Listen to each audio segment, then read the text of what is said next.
Welcome to the podcast. I hope you enjoy my stories. Today's episode is Dead on Every World by James Byron Love. Copyright 2026. All rights reserved. Now let's get into this thrilling sci-fi story. The morning that ended Hytemer's life, not his actual life, not the breathing and thinking and moving through the world part of it, but the quiet, unremarkable version of it that he had spent 40 years carefully constructing and genuinely loved, began the way most mornings on Caldress began. Which is to say, it began with the smell of cooling machinery and the particular quality of light that filtered through the industrial haze sitting over the merchant quarter like a permanent gray judgment on everything below it. Hytemer was on his back underneath Sorvath's cargo loader when the morning decided to become something else entirely. The loader was a mid-range consortium manufactured unit, about 12 years old by the production stamp on the undercarriage, which meant it had been built during the third manufacturing cycle after the consortium's parts division had quietly switched to cheaper alloy composites in the load-bearing joints, without telling anyone or adjusting the maintenance schedules to account for the increased wear rate. Which meant that every cargo loader of this particular generation was going to develop the same stress fractures in the same 3 places at roughly the same interval. And the only question was whether the operator knew to look for it before something expensive and irreplaceable got dropped on something or someone that couldn't afford to be dropped on. Sorvath knew now because Hytemer had told him, because Hytemer knew the way he knew most things, not from a manual or a certification course or anything that could be pointed to and called expertise in any official sense, but from having looked at enough broken things long enough and carefully enough that patterns simply presented themselves to him, the way patterns present themselves to anyone who pays sufficient attention to the world, as it actually is rather than as it is supposed to be. "It's the third joint again," Hytemer said, to no one in particular, because Sorvath had wandered off somewhere and the only other person in the loading bay was a young woman named Preva who worked the early inventory shift and had no interest in cargo loader maintenance, but had a very developed interest in not having a 12-ton machine drop its payload through the floor of the building she worked in, which meant she was paying attention even if she was pretending not to. "How bad?" she said, not quite a question. The way people ask about things they already suspect the answer to and are hoping to be pleasantly surprised. "Bad enough that I'm going to tell Sorvath he needs to ground it for 3 days while I pull the joint assembly and replace the composite with the original alloy spec," Hytemer said, sliding out from under the loader with the particular fluid economy of movement that comes from spending most of your working life in spaces designed for machines rather than people. "And he's going to tell me that he can't afford 3 days downtime.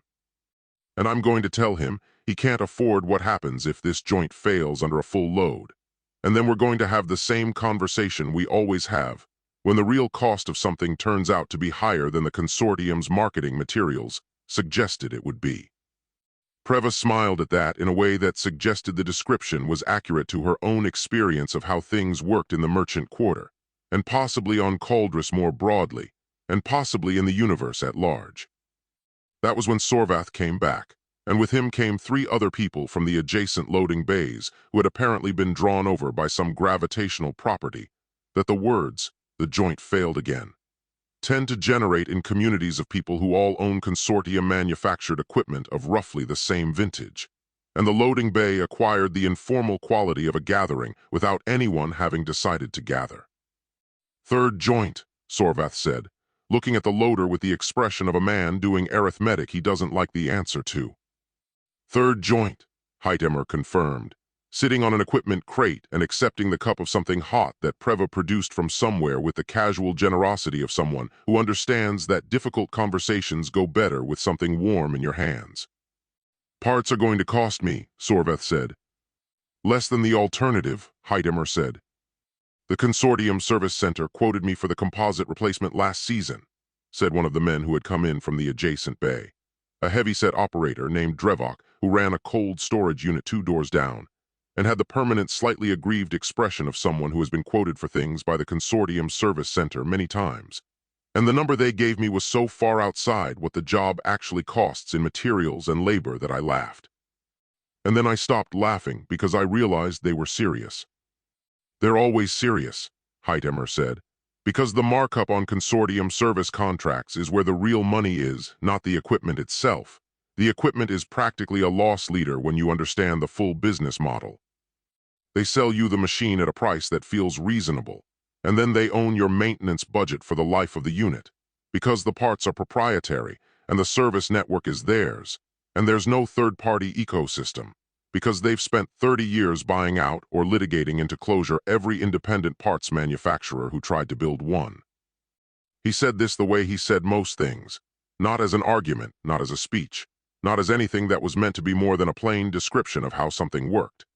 And the small group in the loading bay received it the way plain descriptions of how things work tend to be received by people who have been living with the consequences of those things without having had them described plainly before. Which is to say, they received it with a particular quality of silence that is different from ordinary silence, in the way that the moment before something falls is different from the moment after. "The harvest," said a woman near the back whose name Hytemer didn't know, one of the people who had drifted in from the street in that way that gatherings in open loading bays tend to accumulate people from the street, "is the same thing, isn't it? Because the distribution nodes are theirs." "The distribution nodes are theirs," Hytemer agreed. "And the pricing at those nodes is set by the same three corporations that effectively coordinate their agricultural holdings across the southern continent. Which is technically not a cartel, because there's no formal agreement anywhere that anyone can point to. Just a pattern of pricing decisions that consistently trend in the same direction at the same time across nominally competing entities. And the harvest you're referring to was by every independent measure one of the strongest in 6 seasons, and prices at the consumer end went up 14%. And the margin between what the farmers received per unit and what the distribution network charged per unit increased by a factor that I could calculate for you if you want the specific number, but which I suspect you already know in the way that people who buy food know things." The woman nodded slowly, and the silence that followed was deeper than the previous one, and Hytemer drank from his cup and looked at Sorvath's loader and thought about joint assemblies and alloy specifications, and did not notice the young man standing near the entrance to the loading bay with his personal recording device held loosely at his side, pointed in Hytemer's general direction. Capturing everything with the mild, unfocused attention of someone who isn't entirely sure why they're recording, but has learned from long experience that, when Hytemer starts explaining how something works, the explanation tends to be worth having. The conversation moved on, the way conversations do, into the specific and the personal and the immediate Sorvath's parts budget, Drevok's service contract dispute, the particular frustrations of running a small operation in a district where the infrastructure was maintained by consortium subsidiary companies at consortium subsidiary prices. And Hytemer answered what he was asked, and explained what needed explaining, and finished his drink and went back under the loader to finish the assessment. And by the time the morning had fully arrived, and the merchant quarter was running at its normal pitch of noise and commerce and complaint, the gathering had dissolved back into the ordinary texture of the day. Hytemer did not think about the conversation again. He had no reason to. It was, by any measure he would have thought to apply, an ordinary morning. Hytemer found out the way most people on Cauldrus found out about things that were happening to them without their knowledge or consent, which is to say, he found out from someone else, specifically from Preva, who appeared at the door of his workshop 14 days after the morning in Sorvath's loading bay with an expression on her face that sat somewhere between excitement and something more complicated that he didn't have a name for yet. "You need to look at this," she said, holding out her personal screen with the particular urgency of someone delivering news they are not entirely sure will be welcomed. Hytemer looked at it. The recording was not good quality. It had been taken on a personal device by someone who was not specifically trying to take it, which meant the framing was casual, and the audio had the ambient texture of a working loading bay behind it, but it was clear enough. And what it showed was Hytemer sitting on an equipment crate with a cup in his hands, explaining to a group of people in perfectly plain language exactly how the consortium's parts and service business model worked, and exactly how the southern continent's agricultural distribution pricing operated, and exactly what the relationship was between a strong harvest and a 14% consumer price increase. And he watched himself say all of this with the mild, detached curiosity of a man watching footage of himself doing something he does not remember being remarkable. "How many?" he said. "As of this morning," Preva said and named a number. Hytemer looked at the number for a moment the way you look at a thing that doesn't fit in the space where it's sitting. "That can't be right," he said. "It was half that 2 days ago," Preva said, which did not make it feel more right. The number was in the hundreds of millions, spread across a dozen worlds, and it had moved from nothing to that in 14 days with the organic momentum of something that nobody had planned or organized or promoted. Just a recording of a man sitting on a crate explaining how things worked, passing from one person to another across systems and worlds, because something in the explaining resonated with people in a way that Hytemer could not understand, and would not have predicted, and found genuinely bewildering when he tried to examine it directly. He watched the recording again, trying to find what they were responding to, and could not locate it, because what he saw was simply a man saying accurate things in plain language, which was not, in his estimation, a remarkable act. And yet the number on Preva's screen suggested that, for reasons he could not fully articulate, it was being received as one. "There are boycotts," Preva said, with the careful tone of someone adding information they are not sure improves the situation. "On 4 worlds that I know of, maybe more by now, specifically targeting the 3 agricultural corporations you mentioned, and 2 of them have already issued public statements." "What kind of statements?" Hytemer said. "The kind that corporations issue when they are angry but cannot say so directly," Preva said.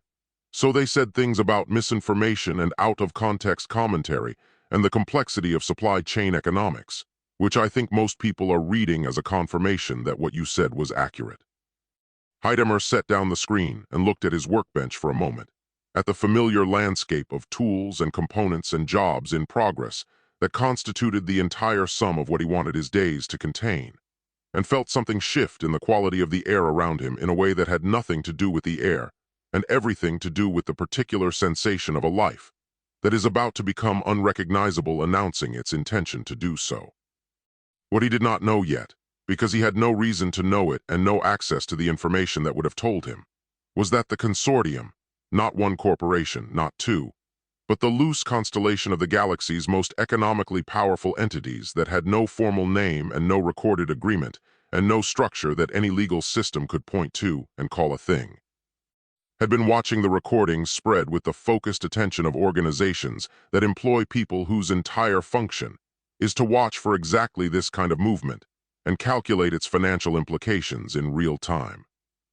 The calculations were not complicated, and they did not take long, and the number they produced was very large and entirely negative, and it sat in the projections of every affected corporation's next quarterly forecast like a stone dropped into still water, the ripples moving outward through supply chains and distribution agreements and shareholder expectations in ways that the people running those organizations found profoundly unacceptable.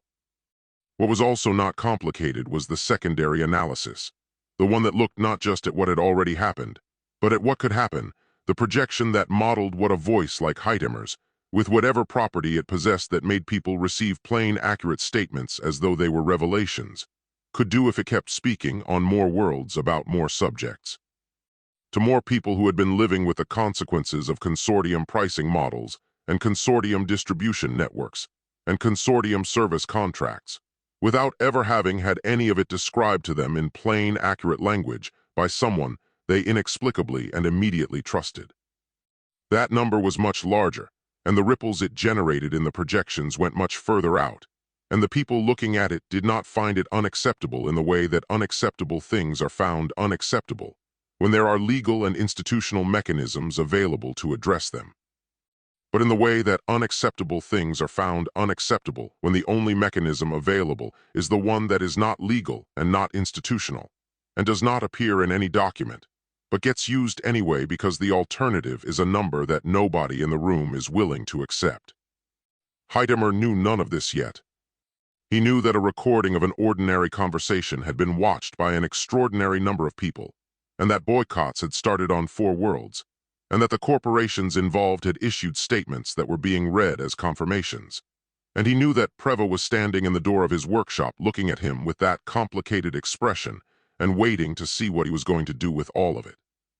What he did was pick up the tool he had set down when she arrived and turn back to the job on his workbench, because the job needed doing, and it was something he understood completely.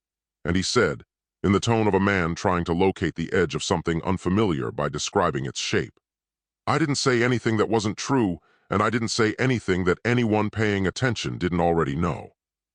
I know, Preva said. Then I don't understand why he started. I know, she said again, more gently, and that was the whole of it, because some things don't have an explanation that fits in the space available for explanations.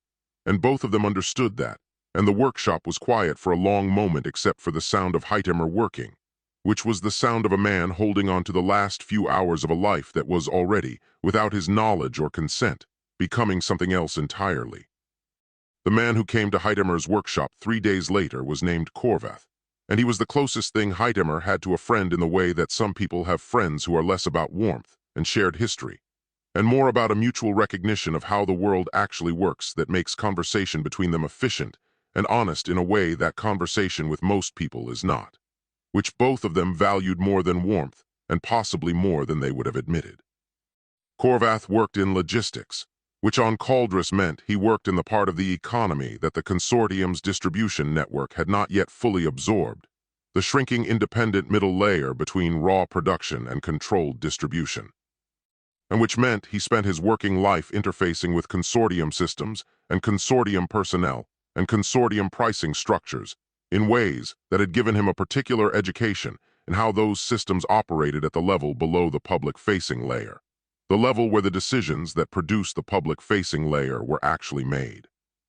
He came in without knocking, which was normal, and he closed the door behind him and stood looking at Hytemer with an expression that was not Preva's complicated expression, and was not Sorvath's arithmetic expression, but was something Hytemer had never seen on Korvath's face before, which was notable because Korvath had a face that did not produce new expressions easily or without significant cause. You need to stop working for a minute, Korvath said, and you need to listen to what I'm going to tell you without interrupting me until I'm finished, because what I have to say is specific and the specifics matter, and I need you to hear all of it before you say anything. Hytemer set down his tool. Korvath sat on the equipment crate that had effectively become a seat since the morning of the recording, pulled out a small device that Hytemer recognized as a signal suppressor of the kind used by people who have professional reasons to ensure that conversations remain conversations rather than recordings, set it on the workbench, and activated it. The recording, he said, has been seen by people you do not want to have seen it, and I don't mean the corporations whose pricing models you described. I mean the people those corporations retain to handle problems that cannot be handled through legal or institutional channels. And those people have been given a specific instruction regarding you that is not arrest, not legal action, not any form of process that involves you being alive at the end of it. The workshop was very quiet. You're telling me they want me dead, Hytemer said, because Korvath had said he could speak when Korvath was finished, and Korvath appeared to be finished with that particular piece of information, and was waiting to see if Hytemer had understood it correctly. I'm telling you the decision has already been made and the contract has already been issued, Korvath said, and the people who issue these contracts do not unissue them and do not accept outcomes other than the one specified.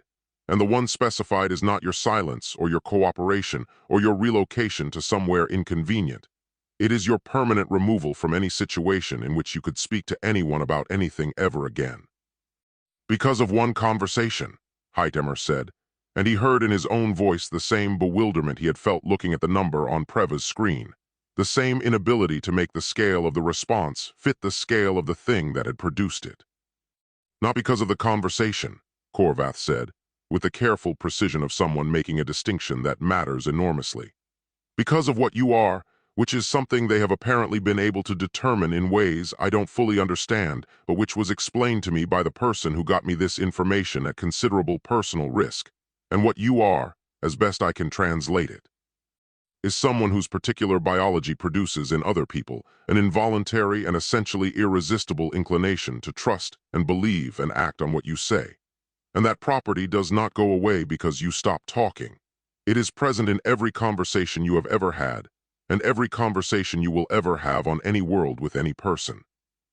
And the financial modeling of what that means for consortium revenue across multiple systems over any meaningful time horizon produces a number that they have decided is unacceptable. Hytemer looked at his hands for a moment, at the grease and the calluses and the specific geography of a working life spent fixing things, and tried to locate in them whatever it was that Korvath was describing and could not find it, because it was not in his hands and it was not in anything he could see or point to. It was apparently in something he carried without knowing he carried it, had always carried without knowing, and had never asked to carry. "I don't want any of this," he said, which was so plainly true that saying it felt almost pointless. "I know you don't," Korvath said, "and it doesn't matter because what you want is not the variable they are calculating. The variable they are calculating is what you are capable of regardless of what you want.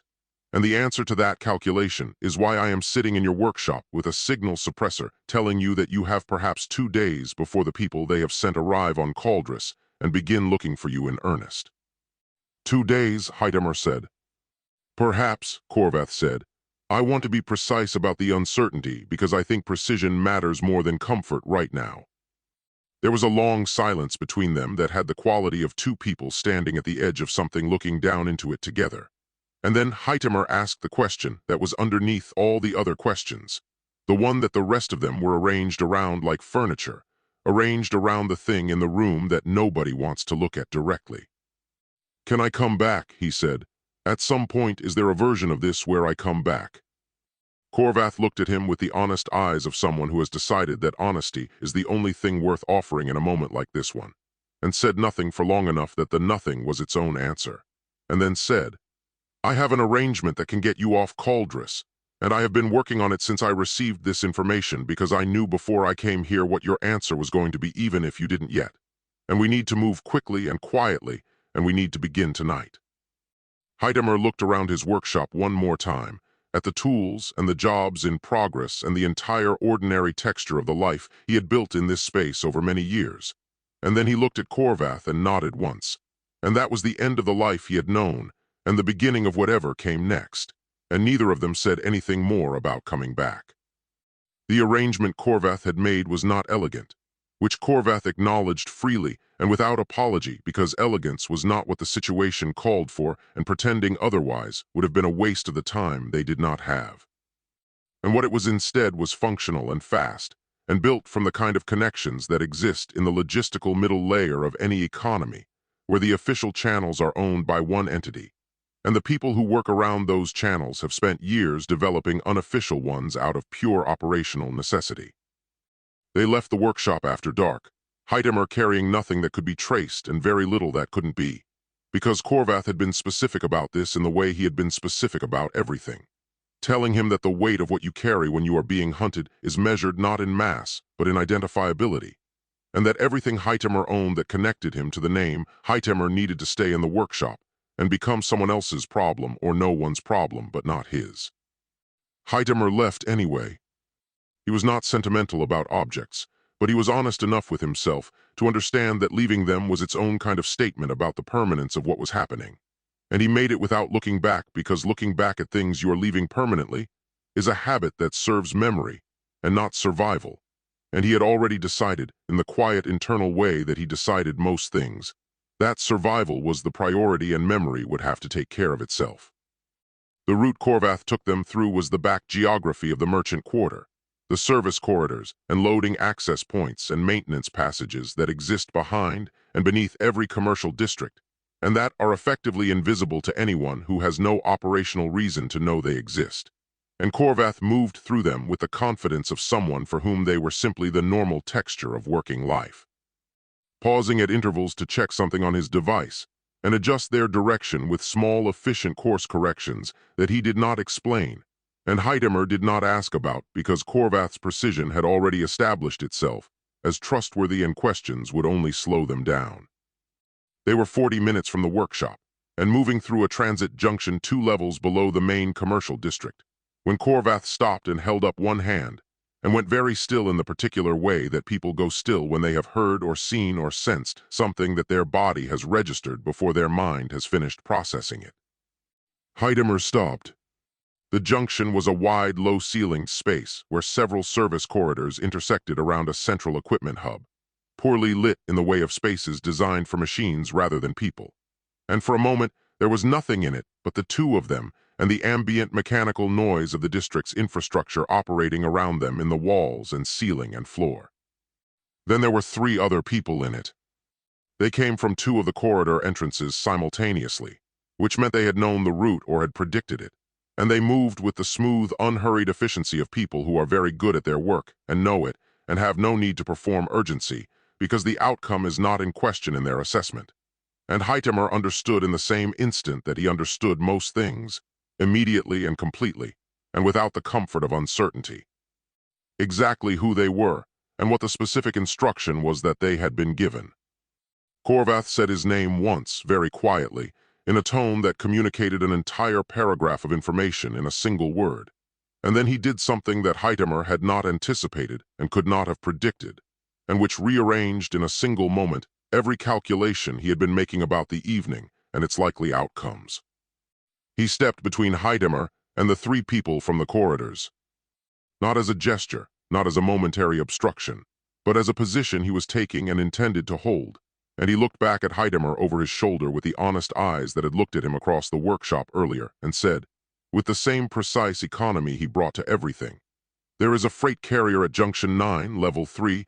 The operator's name is Selveth, and she knows what to do and where to take you, and she will not ask questions.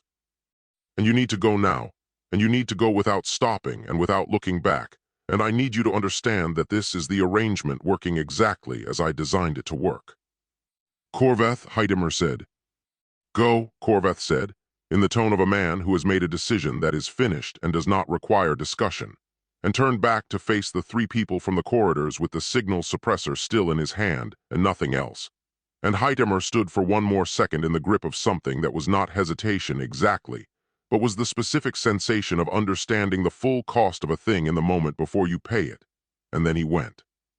He went the way Korvath had told him to go, and he did not look back, and he found the junction and the level and the freight carrier, and the operator named Selveth who had a broad, weathered face, and the incurious eyes of someone who has been paid to transport things without asking what they are, and has made her professional peace with that arrangement.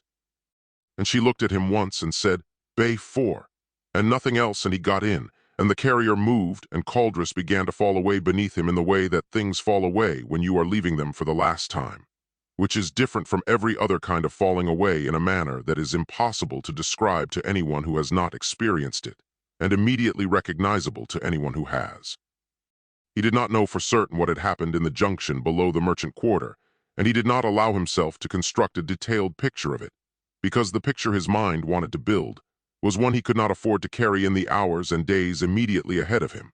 But he knew Korvath, and he knew the 3 people from the corridors had not been there to have a conversation, and the knowing sat in his chest like the joint assembly in Sorvath's loader, a stress fracture in a load-bearing place. The kind of damage that does not announce itself loudly, but that changes the structural integrity of everything built around it permanently and without remedy. In the cold, functional space of Selveth's freight carrier, moving away from Cauldress through the dark, Hytemer sat with the weight of what Korvath had given him and let himself feel it fully for exactly as long as he could afford to feel it, which was not very long, and then he put it in the same place. He put most things that were too large for the immediate moment and turned his mind to the problem that was now the only problem that mattered. They would track him by his DNA, which meant distance alone was not a solution and hiding alone was not a solution, and any form of cosmetic or identity alteration was not a solution because none of those things touched the thing they were actually tracking. And the only solution that actually solved the problem rather than merely delaying it was to change the thing they were tracking, to modify his DNA at a level sufficient to render their tracking systems unable to recognize what they were looking at. And he knew of one place in the systems he had access to information about where that kind of modification was being worked on in ways that were genuinely promising. A small, underdeveloped world in an outer system that the consortium had no significant commercial interest in, and therefore no significant surveillance presence on. A world whose own scientific community was doing radical and largely unrecognized work in exactly the relevant area. Driven apparently by a combination of genuine brilliance and the particular urgency that comes from having diseases to treat and insufficient resources to treat them through conventional means. He would need time before he got there, and time meant distance, and distance meant the tracking would be cold rather than hot, and cold tracking on an unmonitored outer world gave him a window that was narrow but real. And in that window, he would need to do something that bought him more time, something that kept the contractors occupied and moving in the wrong directions, while he worked on the only solution that actually ended this rather than merely postponing it. The shape of the idea that had been forming since the junction below the merchant quarter became, in the cold dark of Selveth's freight carrier, something close to a plan, and Hytemer turned it over and examined it from every angle with the same methodical attention he brought to broken machinery, looking for the stress fractures, finding some and accounting for them, and finding the rest acceptable. And by the time Caldress was too far behind him to be visible even if he had been willing to look. Which he was not, the plan was as complete as it needed to be for now, and he allowed himself to close his eyes. He did not sleep, but he closed his eyes, and that was something, and Caldress was behind him, and Corvath was behind him, and the life he had built and never asked to lose was behind him. And ahead of him was a small blue world that didn't know he was coming, and a problem that had no solution except the one that was going to require everything he had. And that was the sum total of what Hytemer had to work with as chapter 1 of a life he had never wanted closed behind him like a door with no handle on his side. The planet was small and blue and loud in ways that had nothing to do with sound. Hytemer had accessed everything available on Earth before arriving, which turned out to be considerable given that the consortium's commercial intelligence network had been passively monitoring the planet's communications and cultural output for decades, not because Earth represented any significant market opportunity in its current developmental state, but because the consortium monitored everything that might eventually become a market opportunity. And Earth had the particular combination of resources and population trajectory, and developing technological capacity that made it worth watching in the patient long-term way that organizations operating across multiple star systems watch things when they are not in a hurry, and the asset is not going anywhere. What the intelligence had not fully prepared him for was the texture of the place at ground level, the specific density of human activity in the mid-sized American city he had chosen precisely because mid-sized American cities appeared in the consortium's cultural data as the most statistically average environments the planet produced, which made them simultaneously the most anonymous and the most representative, and anonymity was the only thing he needed from his immediate environment right now.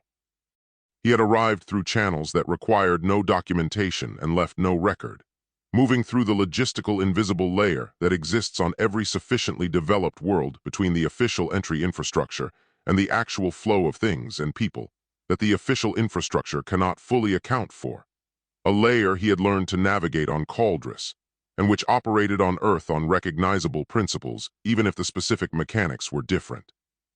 And he had money in a form that converted cleanly into local currency, and a face that read as sufficiently unremarkable that no one who looked at him felt compelled to look again.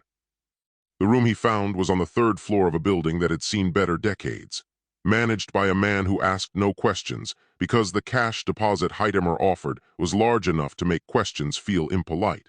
And it had a window that looked out onto a street of the particular character that exists in every mid-sized city in the world, busy enough to provide cover and quiet enough not to demand attention. And Hytemer stood at that window on his first night and watched the street below and allowed himself exactly one night to feel the full weight of everything he had left behind. He thought about Corvath with the specific discipline of someone who cannot afford to think about a thing too long or too deeply, but owes the thing enough to think about it honestly.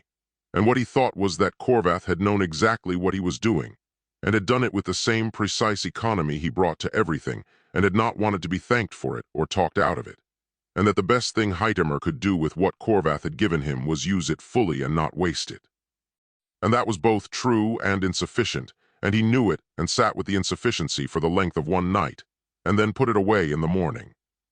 Bob Smith was a name he had selected from Earth's cultural data with the deliberate and almost playful intentionality of a man who understands that the most effective camouflage is the kind that doesn't try. And the documentation that supported Bob Smith's existence was good enough for the level of scrutiny a man of Bob Smith's apparent station was likely to attract, which was minimal. Because Bob Smith was the kind of person that systems are not designed to look at twice, and Hytemer had constructed him with that specific invisibility as the primary design criterion. He spent his first week learning the city the way he learned everything, by moving through it slowly and attentively, and letting its patterns present themselves rather than imposing a framework on it in advance, taking the measure of its rhythms and its geography and its social textures with the same patient observational attention he had once given to broken machinery. And what he found was a place of considerable and largely unexamined complexity, operating just below the surface of its own unremarkability, which he found both useful and unexpectedly interesting. On the 8th day, he sat down with a device he had acquired and began looking for what he had actually come here to find. And the search took him somewhere he had not anticipated, which was into the densely populated and aggressively vocal communities of people who were absolutely certain that the medical and pharmaceutical establishment of their planet was engaged in a systematic program of genetic manipulation delivered through vaccination programs, and who were furious about this and organized around that fury into networks of considerable size and surprising internal coherence. Hytemer read everything they had produced with the focused attention of a man who has learned never to dismiss a source entirely before examining what it actually contains. And what he found underneath the fear and the fury and the considerable quantity of material that did not survive basic logical scrutiny was something that stopped him and made him read more carefully, which was that the mechanism they were describing, the capacity of certain mRNA-based treatments to interact with cellular genetic machinery in ways that produced heritable modifications, was not entirely wrong as a description of what the technology could theoretically do, even if everything about why anyone would want to do it to them was paranoid invention. The technology existed, and it was further developed than the mainstream institutional literature suggested. And the most interesting work being done with it was being done not inside the well-funded institutional centers, but on the edges, by researchers who were either too ambitious or too impatient or too committed to specific outcomes to work within the constraints that institutional funding and institutional oversight imposed. And the conspiracy communities were pointing at these researchers as villains with the unwitting accuracy of people who have identified the right location for entirely the wrong reasons. Hytemer closed the device and sat for a long moment in his third-floor room above the Unremarkable street and felt, for the first time since leaving Caldress, something that was not grief and not calculation, but something cautiously adjacent to possibility, which was not the same as hope, but was at least pointed in hope's general direction. And he allowed himself to feel it for a moment before filing it under things requiring further investigation and going to bed. Bob Smith slept. Hytemer dreamed of Caldress, which he had not expected, and woke before the dream finished, which was probably for the best. The researcher's name was Dr. Ellen Marsh, and she was not hard to find because she was not trying to be hidden, which was itself a kind of courage that Hytemer recognized and respected. The courage of someone who has decided that the work matters more than the professional consequences of being associated with it publicly. She had published under her own name in journals that the mainstream institutional community treated with the polite contempt, reserved for work that is technically rigorous enough to be difficult to dismiss outright, but arrives at conclusions that the established consensus finds inconvenient. And she maintained an online presence that was equal parts scientific documentation and open provocation directed at the funding structures and peer review gatekeeping, that she clearly held responsible for the gap between what the science could do and what the science was being allowed to do. Hytemer read everything she had produced over 3 days, not skimming but reading with the full attention he gave to things that mattered. And what he found was a mind of genuine and almost uncomfortable precision, operating on a problem that was directly adjacent to his own problem in ways that felt less like coincidence and more like the universe's occasional habit of placing the thing you need in the most ironic possible location. Her specific focus was on targeted genetic modification using modified mRNA delivery systems, working toward what she called in her more recent papers a complete cellular identity rewrite, which was the capacity to alter the fundamental genetic signature of a living organism at the cellular level, comprehensively enough that standard identification systems would read the modified organism as a different entity entirely. And she was pursuing this not for any reason that had anything to do with fugitives from galactic corporate consortiums, but because she had watched people she cared about die from genetic diseases that were theoretically treatable if the modification technology was precise enough, and the delivery mechanism was reliable enough, and the regulatory environment was not what it currently was. She was operating out of a facility that occupied the second floor of a building that had previously housed a small manufacturing concern, funded by a combination of private donors who believed in her work, and a research grant from a university that had attached her name to the grant for credibility purposes, while maintaining careful institutional distance from her actual methodology. And she was 3 people, and a chronic equipment deficit away from the kind of breakthrough that would either vindicate everything she had staked her career on, or confirm the mainstream consensus that she was brilliant in the wrong direction. Hytemer understood her situation with the immediate recognition of someone who has spent a working life in the underfunded independent middle layer of things, the space between the well-resourced official version of an enterprise, and the people actually doing the most interesting work without the resources to do it at the scale it deserved. And he understood also that her situation made her accessible in a way that a well-funded institutional researcher would not be. Not because she was desperate, but because she was genuinely open to unconventional collaboration in the way that people become open to it when the conventional channels have repeatedly failed to deliver what the work actually requires. He was constructing his approach to her carefully, building the version of Bob Smith that would make sense to someone like Ellen Marsh, when he felt something that stopped him mid-thought and held him completely still for a moment in his chair at the window. It was not pain, and it was not sound, and it was not anything that had a clean name in any language he knew, but it was real and it was specific, and it told him with the precision of a system performing exactly the function it had been designed to perform that one of his clones, on a world called Vethais in the outer systems, had just stopped existing. He sat with the sensation for a moment, examining it with the same careful attention he gave to everything, noting its qualities and its duration and the specific information it carried, which was location and approximate method, and the cold professional efficiency of whoever had done it. And then he opened his private log and made the first entry in the deaths column, writing the world name and the date, and a single line of assessment that said the contractors were working outward in, and the timeline was consistent with his initial projections. Then he closed the log and went back to constructing Bob Smith's approach to Ellen Marsh, because the death on Vethais was exactly what the clone strategy was designed to produce, and it meant the strategy was functioning, and functioning meant he had time, not comfortable time, not time to waste, but real workable time in which a man who knew how to use it efficiently could accomplish what needed to be accomplished. He had known when he built the clone network that each death would register, had designed the system that way deliberately because tactical information about the hunter's pace and methods was worth the cost of the sensation. But knowing a thing in advance and experiencing it are not the same thing, and what he had not fully anticipated was the particular emotional texture of feeling a version of yourself cease to exist, even a version that had never been you in any meaningful sense. Even a version whose entire purpose was to be found and killed in your place. It felt, he decided after examining the feeling with his customary precision, less like loss and more like erasure, like a word removed from a sentence, and the sentence continued and made sense without it, but there was a space where the word had been that the surrounding words were now arranged around whether you wanted them to be or not. He allowed himself to notice this, and then he went back to work, because Ellen Marsh was not going to find herself, and the clock that the death on Vethais had just made audible was not going to slow down to accommodate anything as unproductive as sitting still.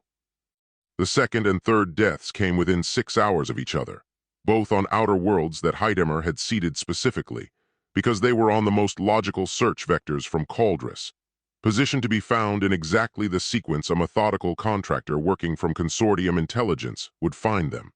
And the fact that they were found in that sequence told him something useful about the people looking for him, which was that they were methodical and well-briefed and working from good intelligence rather than intuition, which meant they were expensive contractors rather than the opportunistic bounty hunters that an open contract sometimes attracted, which meant the consortium was spending real money on this, and not simply posting a number and waiting for someone ambitious and lucky to collect it.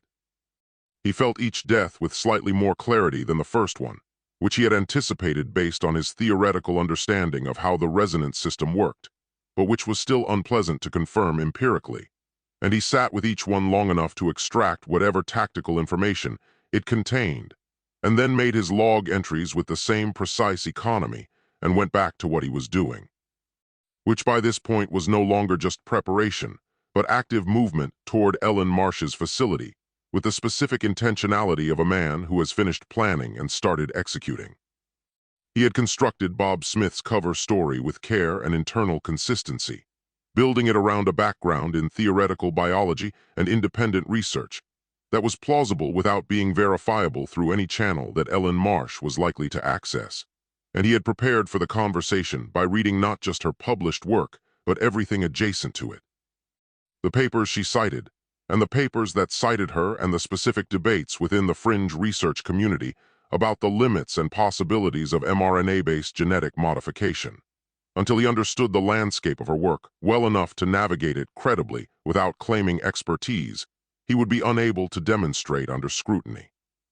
The facility was a 20-minute walk from his room, which he had not planned but which he had noted with the quiet satisfaction of someone who finds that the pieces of a situation are arranging themselves with reasonable cooperation. And he walked it on a Tuesday morning in the particular quality of early autumn light that Earth produced in this part of the northern hemisphere at this time of year, which was thin and clear, and carried in it the suggestion of something ending and something else not yet begun. And he thought as he walked about Corvath, which he was doing less frequently now, which felt like both progress and betrayal and was probably neither. Ellen Marsh was shorter than her online presence had suggested, which was not a rational thing to have expected, but was the kind of gap between image and reality that the mind registers anyway, and she had the look of someone who slept approximately as much as the work required, and not significantly more.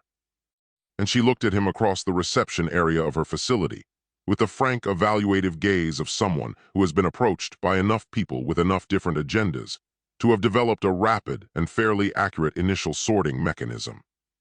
"Bob Smith," she said, reading from something on her desk without looking at it, which meant she had already looked at it, which meant she had done at least preliminary research on the name he had used when he contacted her, which was exactly what he would have done in her position and confirmed his assessment of her as someone who did not take things at face value regardless of how face value they appeared. "Dr. Marsh," he said, "you said in your message that you had data relevant to my current research program," she said. "And you said it in a way that was specific enough to suggest you actually do and vague enough to suggest you're not sure yet how much of it you want to show me, which is an interesting combination, and not one I get very often from people who contact me through the website." "That's an accurate characterization," Hytemer said, because it was, and because he had learned a long time ago that the most efficient way to establish credibility with a precise person is to confirm their precise observations rather than deflect them. She looked at him for a moment with the evaluative gaze still running, and then said, "Sit down," in the tone of someone who has decided that the sorting mechanism's initial output is worth investigating further, and he sat, and she sat across from him. And the conversation that followed was the most technically demanding one he had conducted since leaving Caldress, because Ellen Marsh asked questions, the way people ask questions when they actually want the answers rather than the confirmation of what they already believe, which meant the answers had to be real, and had to be defensible, and had to connect to each other with internal consistency across a range of subjects that she moved between without warning or apparent transition. He gave her data, not all of it and not the most extraordinary of it, but enough to establish that what he had was genuine, and that the theoretical framework it supported was compatible with, and in some respects significantly ahead of where her own work currently sat. And he watched her receive it with the specific quality of attention that genuine scientists bring to genuine data, which is different from every other kind of attention in the way that hunger is different from appetite. More focused and less performative and entirely unwilling to be satisfied by anything less than the complete picture. "Where did you get this?" she said, at a point in the conversation where the question was no longer casual. "From sources that are not available through any channel you currently have access to," he said, "and which I am not in a position to fully disclose at this stage of our working relationship, which I understand is an unsatisfying answer, and which I offer anyway because it is the accurate one." She looked at him with an expression that contained frustration and interest in approximately equal measure, and said, "That is an unsatisfying answer." And he said, "I know," and she said, "But the data is real," and he said, "It is." And she was quiet for a moment in the way of someone running calculations, and then she said, What do you actually need from me? Not the version you prepared to tell me, the actual version. And Hytemer, who had prepared carefully for this conversation, and who had a version ready that was truthful but incomplete, looked at Ellen Marsh across the desk in her underfunded facility in the thin autumn light, and made a decision that he had not planned to make this early, which was that the prepared version was probably not going to work on this particular person, and that a closer approximation of the truth was both more ethical and more likely to produce the outcome he needed. I need to change my DNA, he said, completely, fundamentally, at a level that makes me unrecognizable to any identification system that is keyed to my current genetic signature, and I need to do it without dying in the process. And I believe that what you are working on is the closest anyone on this world has come to making that possible. The room was quiet for a moment that had the same quality as the moment in Sorvath's loading bay, after he had explained the consortium's pricing model. The silence of a thing accurately described landing in the space between two people and changing the air around it. That's a very specific need, Ellen Marsh said finally. Yes, Hytemer said. And you're not going to tell me why yet, she said. Not yet, he said. But I will, and sooner than you might expect, because the timeline I am working with does not allow for the kind of gradual trust building that I would prefer under other circumstances. She looked at him for a long time after that, with an expression he could not entirely read, and then she stood up and said, I'll show you the lab, in the tone of someone who has not decided anything yet, but has decided to keep deciding, which was, Hytemer thought as he followed her through the door, exactly enough for now. The lab was 3 rooms and an equipment deficit that Ellen Marsh narrated with the flat, unsentimental precision of someone who has made peace with the gap between what the work requires and what the work has to operate with, pointing at each piece of equipment and naming either its function or its limitation or both simultaneously. And Hytemer listened and looked and catalogued what was there, and what was missing with the same attention he had once given to Sorvath's loader. Building in his mind a complete picture of the facility's actual capabilities versus its theoretical ones, and the distance between those two things that would need to be closed before what he needed was achievable here.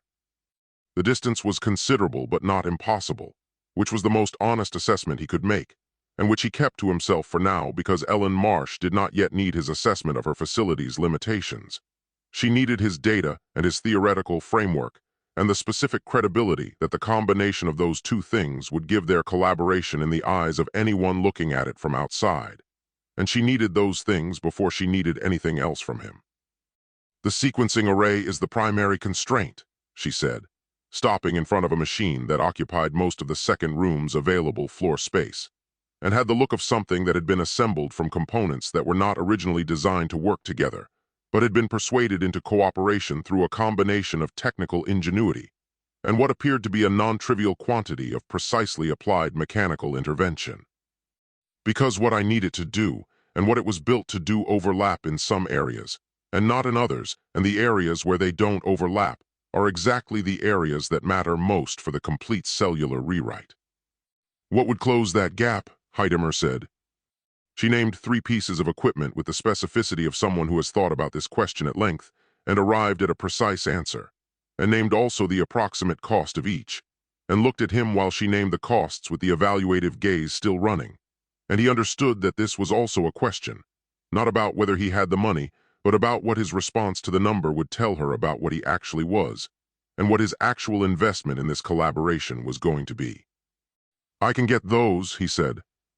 She looked at him steadily for a moment and said all 3, and he said all 3, and she nodded once in a way that did not perform surprise because she had already suspected it and had asked to confirm rather than discover, and then she turned back to the sequencing array and continued the tour in a tone that had shifted slightly, not warmer exactly but more direct, the tone of someone who has recalibrated the working assumption they are operating from and is proceeding accordingly. Over the following 2 weeks, Hytemer built Bob Smith into something sustainable with the methodical patience of a man who understands that the infrastructure of a cover identity is exactly like any other infrastructure in that the parts you cannot see are the ones that determine whether the whole thing holds under pressure. Acquiring the equipment Ellen Marsh needed through channels that were clean enough to survive casual scrutiny and opaque enough to resist serious investigation.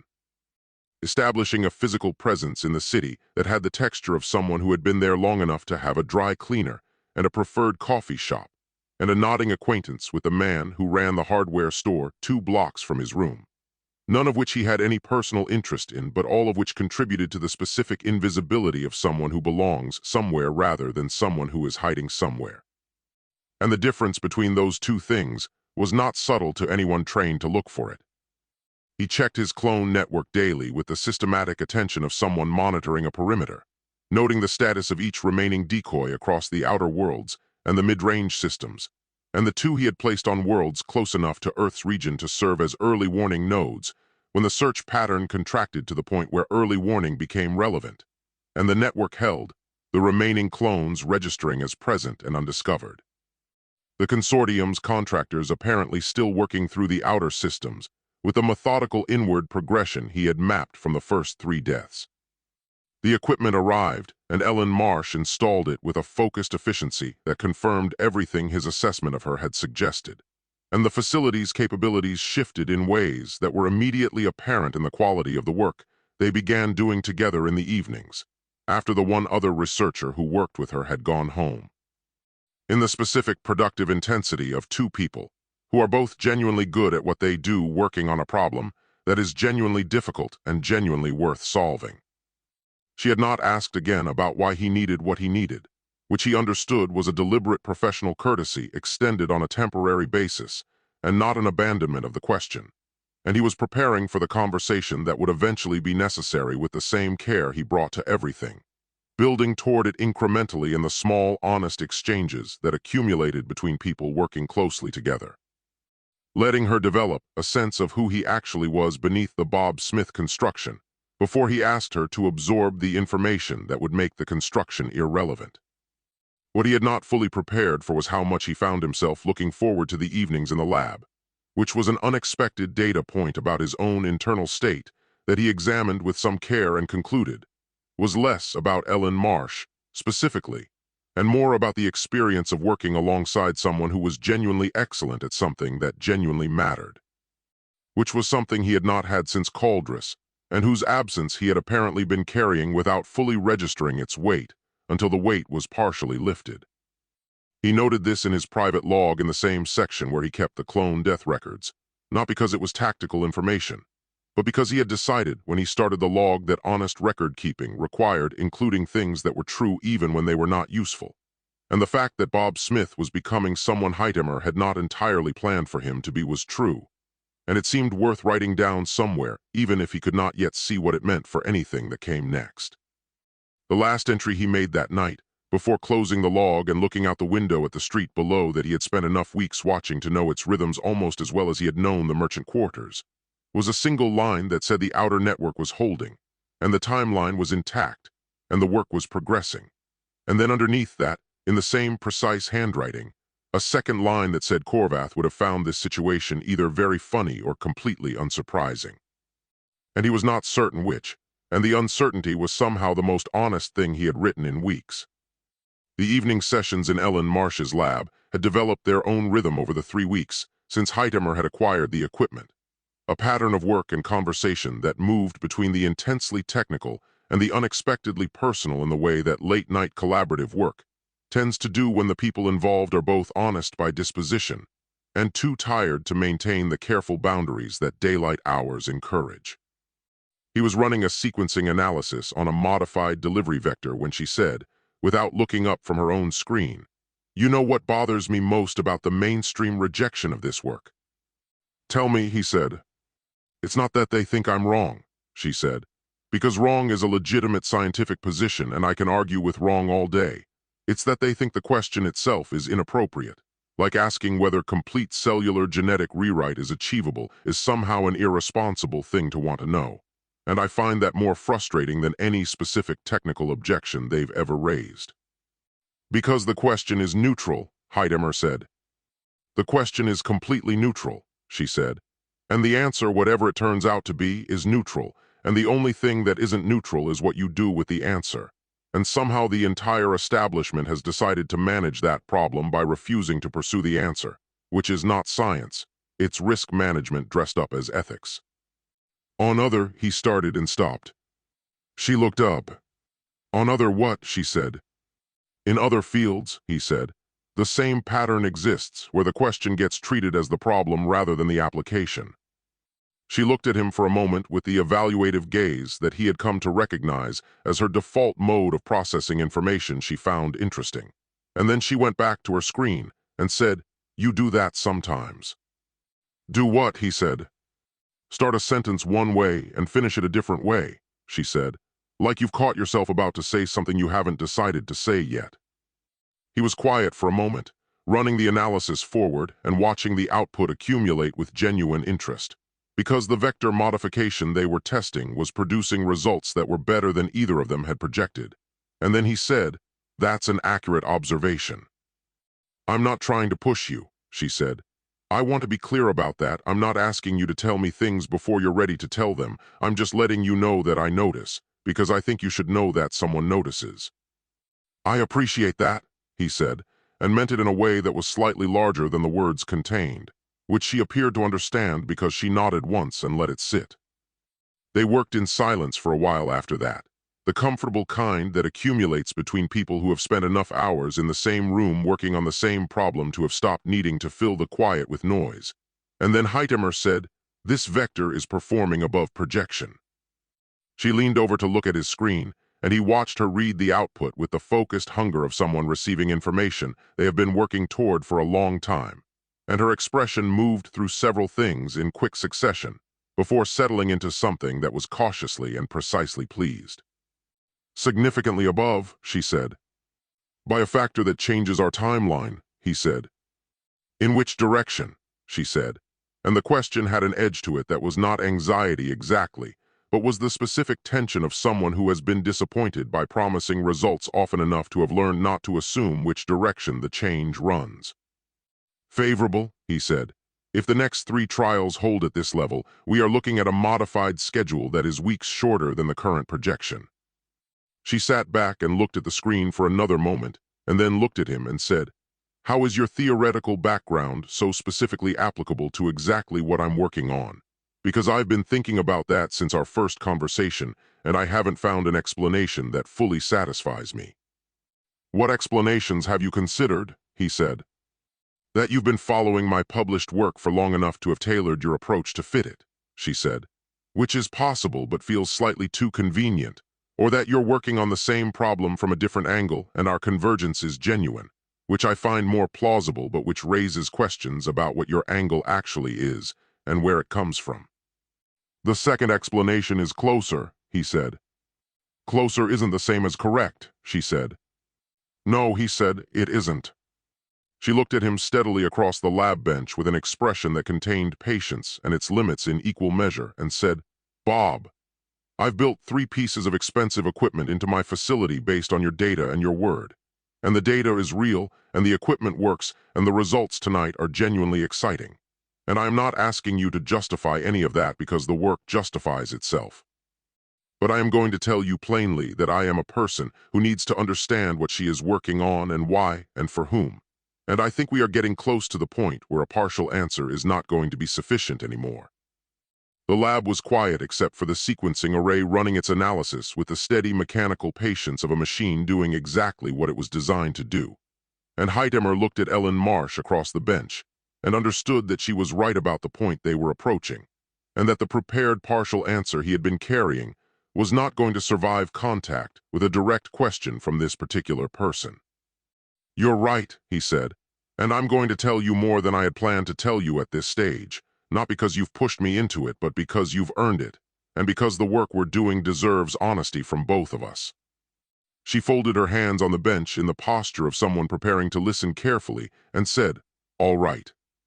The reason my theoretical background is so specifically applicable to your work," he said, choosing his words with the care of someone placing weight on ice and testing each step before committing, "is that the problem you are trying to solve for medical reasons is very close to the problem I am trying to solve for personal reasons, and the personal reasons are more urgent than I have indicated and more complicated than anything I can explain quickly. But the short version is that there are people looking for me who can find me by my genetic signature regardless of where I go or what I do. And what you are building in this lab is the only thing I have found anywhere that has a realistic chance of making that impossible. The sequencing array continued its work in the silence that followed. Ellen Marsh looked at him for a long time without speaking, with an expression that was moving through things he could not entirely track. And then she said, "When you say people are looking for you."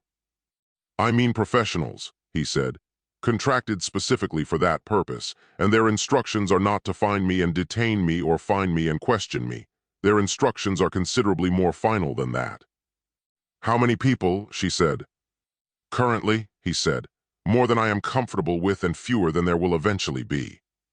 She was quiet again, and he let her be quiet because she was processing something large, and she deserved the space to process it without him filling the space with words. And then she said, "Are you in danger right now, tonight, in this city?" "Not tonight," he said. "Not yet, but the margin between not yet and yes is the reason the timeline matters as much as it does." She looked at the sequencing array output still accumulating on his screen, and then looked back at him and said, "Is any of this going to put me in danger?" He held her gaze and said, "I don't know, and I won't insult you by pretending otherwise, and if you want to step back from this collaboration right now, I will find another way, and I will not hold it against you in any form." The lab hummed quietly around them, and Ellen Marsh sat with the question for a long moment that Hytemer did not rush. And then she said, "The vector results tonight are the best I've seen in 4 years of this work." "They are very good results," he agreed. "Then we keep going," she said. "But you keep telling me things, not all at once, I understand that, but you keep moving toward the full picture because I need to know what I'm part of." "Agreed," he said. She nodded and turned back to her screen and said, "The third trial should be ready to initialize," in the tone of someone who has made a decision and filed it and returned to the work. And Hytemer initialized the third trial, and they worked through the rest of the evening in a silence that was different from the earlier silence, heavier and more honest, and he thought more real.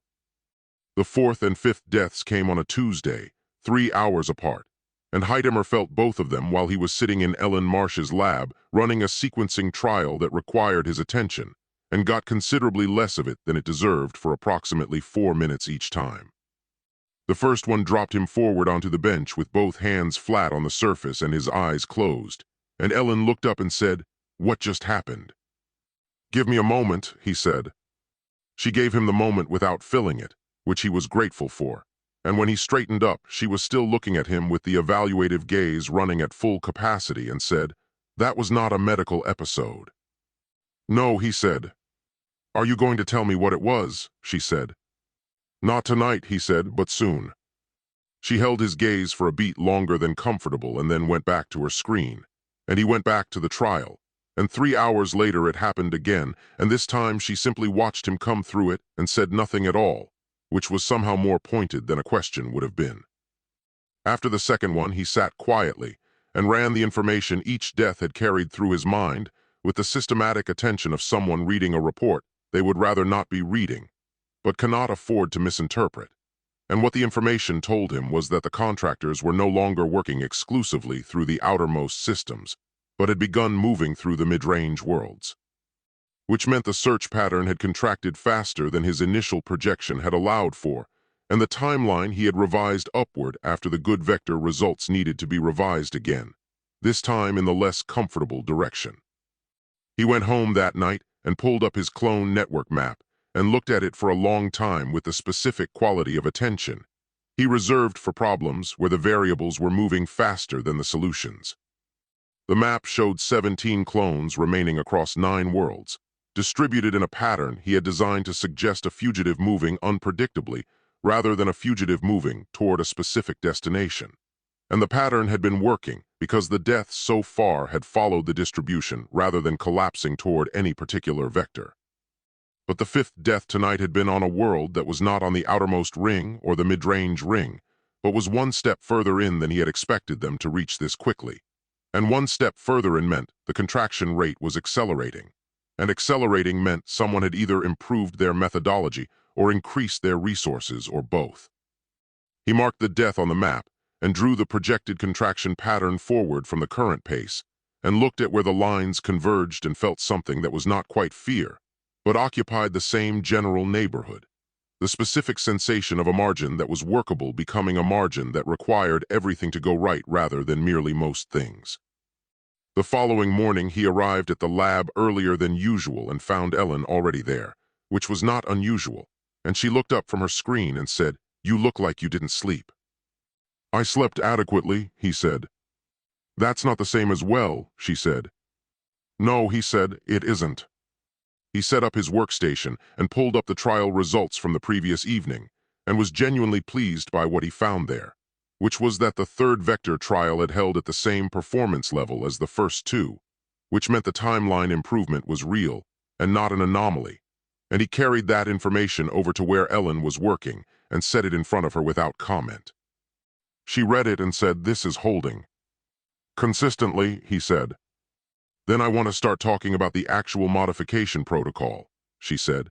"Not the theoretical framework, the actual sequence of steps we would need to execute to apply this to a specific subject. Because there's a distance between the vector performing well in a trial and the vector performing well inside a living organism, and I want to map that distance honestly before we go any further." "Agreed," he said, "and I want to tell you something this morning that I should have told you sooner." She turned to face him fully and waited. "The people looking for me," he said, "are not local, and by that I mean they are not from this world, and the tracking method they are using is not anything that Earth's law enforcement or intelligence infrastructure would recognize or be able to interfere with. And the reason I need the modification I need is specifically because their tracking system operates at the genetic level and cannot be deceived by any method short of an actual fundamental chain to the signature it is keyed to." Ellen Marsh was quiet for a moment and then said, "When you say not from this world." "I mean exactly that," he said. She looked at him with an expression that was doing considerable work and said, "How not from this world?" "Considerably," he said. The lab was very quiet, and then she said, "How long have I been working with someone who is not from this world?" "Since the beginning," he said. "And I apologize for the delay in telling you, and I understand if that changes your assessment of this collaboration fundamentally."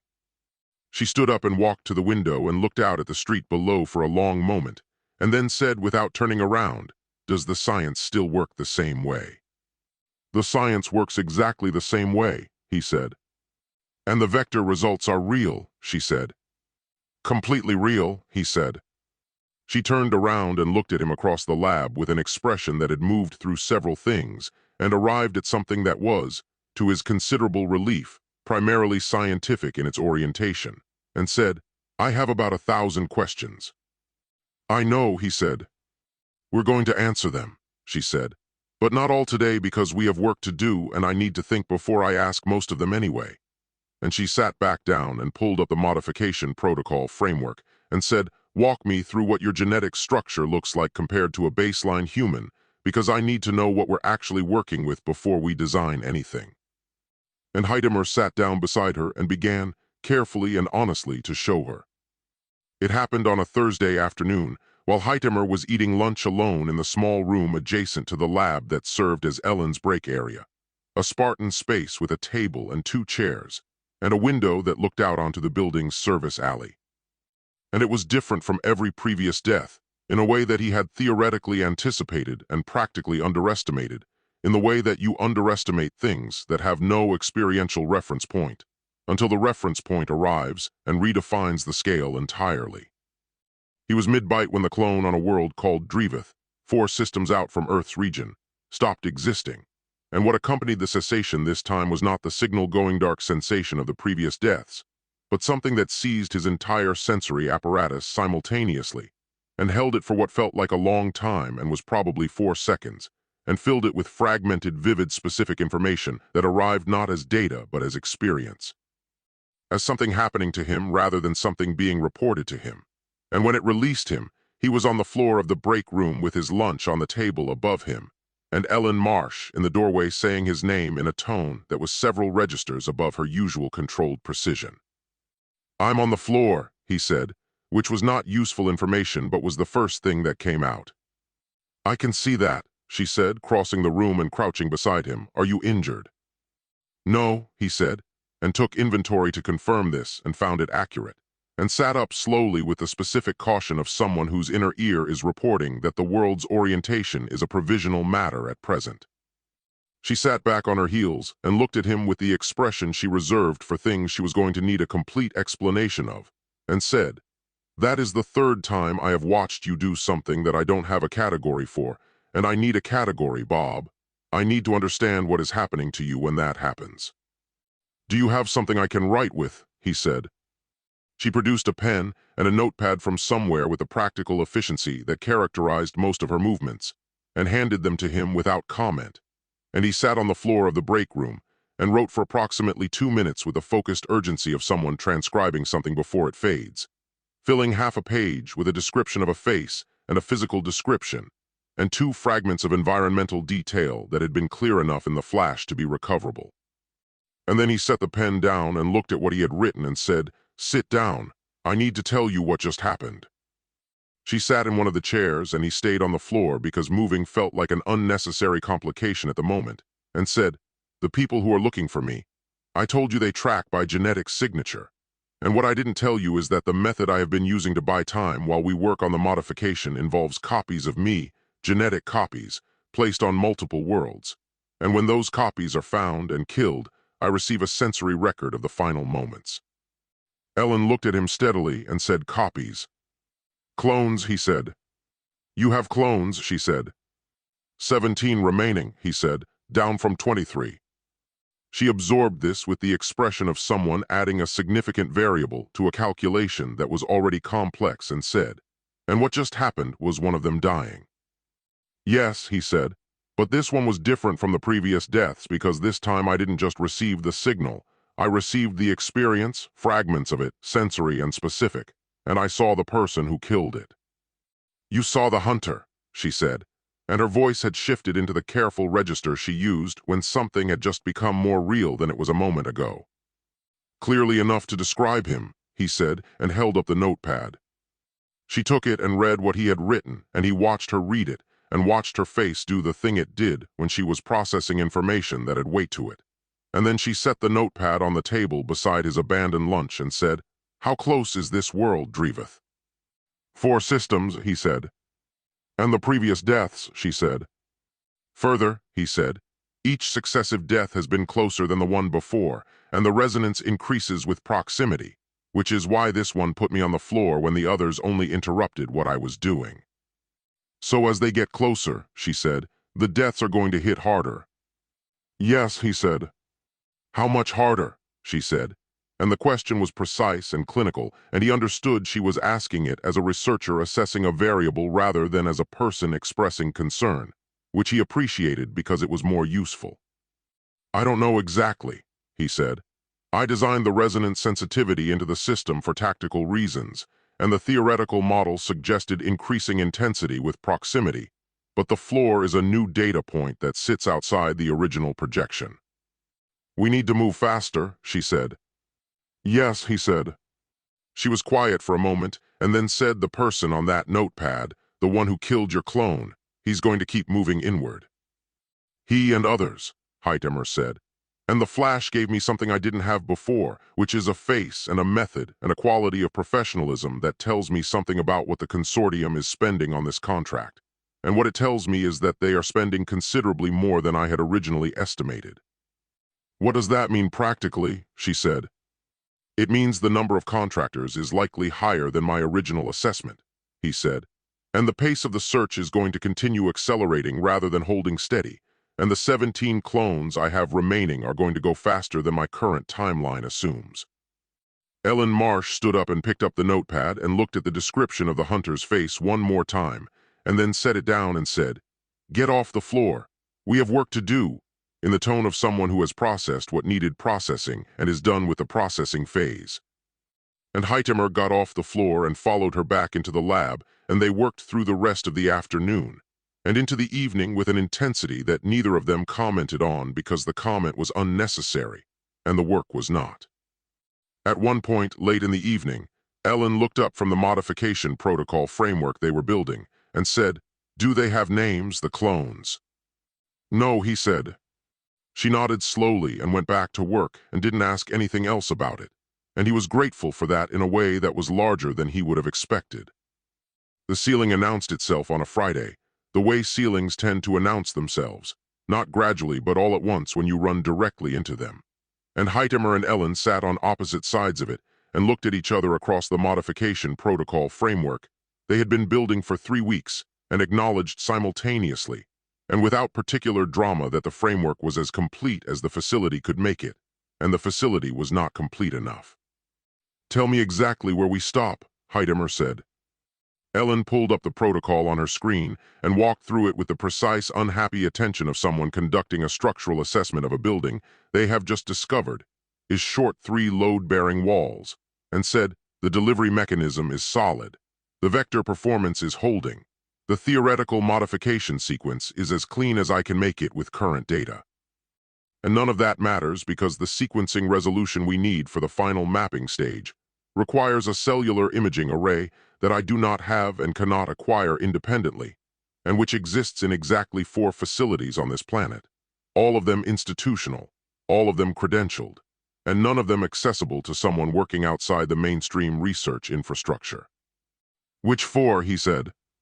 She named them, and he looked at the list and said, "Tell me about the most accessible one." "Accessible is a relative term," she said. "Relatively accessible then," he said. She leaned back and looked at the ceiling for a moment in the way of someone sorting through information they would rather not be sorting through, and said, "Harwick Genomics. It's a mid-level pharmaceutical research facility, university-affiliated. They have the array we need, and they have a visiting researcher program that is theoretically open to external collaborators with appropriate credentials." And I say theoretically, because in practice the credentials required are the kind that take years to establish within institutional channels that I have not been operating within. "But the program exists," he said. "The program exists," she said. "And I have a contact there, a researcher named Dr. Fenn, who I trained with before my work took its current direction, and who has maintained a cautious professional relationship with me that is warmer in private than in any public or documented context, and who I believe would be sympathetic to a collaboration request if it was structured carefully and came with data compelling enough to justify the institutional risk of associating with me." "What kind of data would be compelling enough?" he said. "The vector results," she said, "presented in a framework that connects them to a mainstream application rather than the complete cellular rewrite, because the complete cellular rewrite is not a conversation Fenn can have officially regardless of what he thinks privately." Hytemer was quiet for a moment, and then said, "What does getting inside Harwick require from me specifically?" "Credentials that survive scrutiny from an institutional research administrator," she said, and looked at him steadily, "which is a different level of scrutiny than anything your current documentation has faced." "How different?" he said. "Significantly," she said, "because Harwick has a compliance office and a legal department and a university oversight structure. And all of those things have people whose specific function is to verify exactly the kind of background that Bob Smith is constructed from. And I want to be honest with you about what that means before we commit to this direction." He looked at her across the bench and said, "You're telling me the Bob Smith documentation isn't good enough." "I'm telling you I don't know if it's good enough," she said. "And not knowing is a problem because if it fails under scrutiny at Harwick, it doesn't just close that door. It creates a record and potentially attention that neither of us wants." "What if you went in without me?" he said. "With the vector data and the connection to Fenn, and I accessed the array through you rather than directly?" She considered this seriously and said it slower. "Yes," he said. "And it puts the institutional risk entirely on me," she said, not as an accusation but as a fact requiring acknowledgement. "Yes," he said. "And I won't ask you to carry that without telling you something first that I have been building toward telling you and have been insufficiently direct about." She folded her hands on the bench in the listening posture and waited.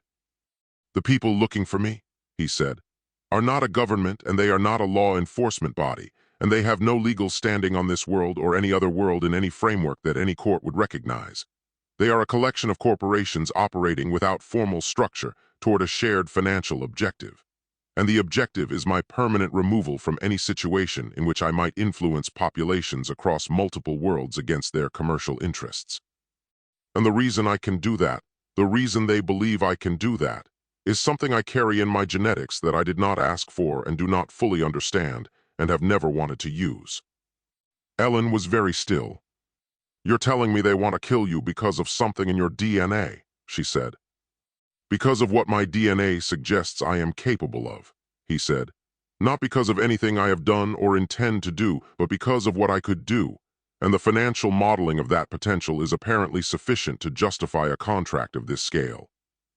How many corporations? She said. Enough that there is no single entity to expose or confront, he said. No legal avenue, no public pressure point, no mechanism that addresses the problem except the one we are building in this lab. Because the only thing that closes this permanently is making the tracking impossible. And the only thing that makes the tracking impossible is completing the modification. And completing the modification requires Harwick's array. The lab was quiet for a long moment, and then Ellen said, I'll call Fen tomorrow. You don't need time to think about it, he said. I've been thinking about it since you told me you weren't from this world, she said. I just needed the complete picture before I decided, and now I have it.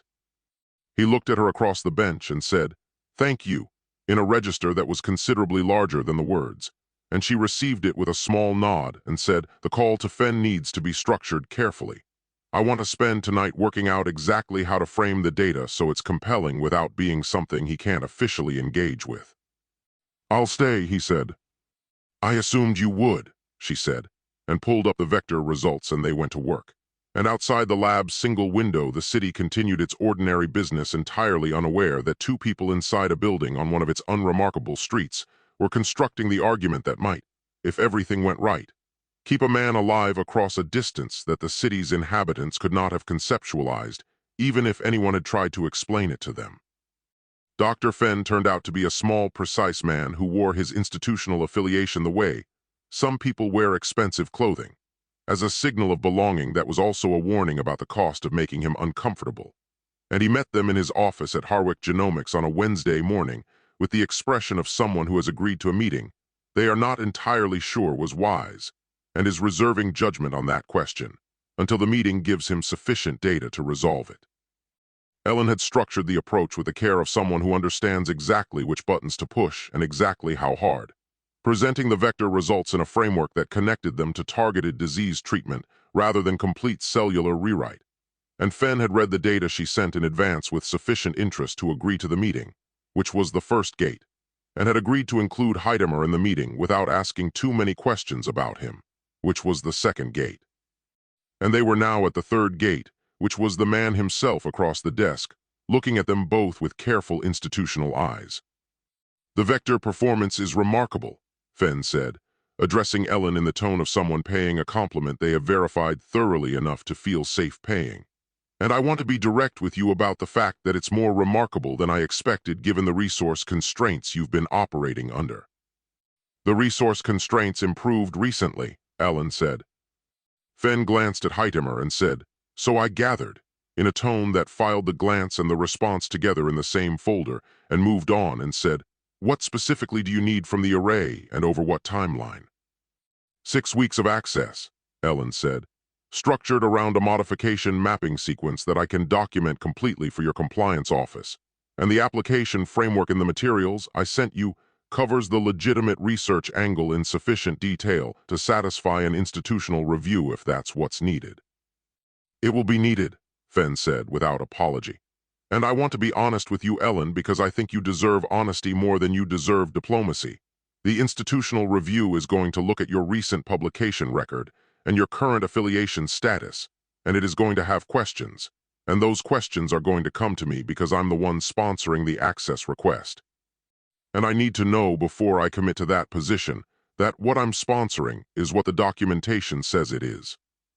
The office was quiet for a moment, and Hytemer said, Dr. Fen, may I? Fen looked at him with the careful eyes and said, Please. The research is exactly what the documentation describes, Hytemer said. And the vector results are real and reproducible, and the application to targeted genetic disease treatment is genuine and not a framing exercise.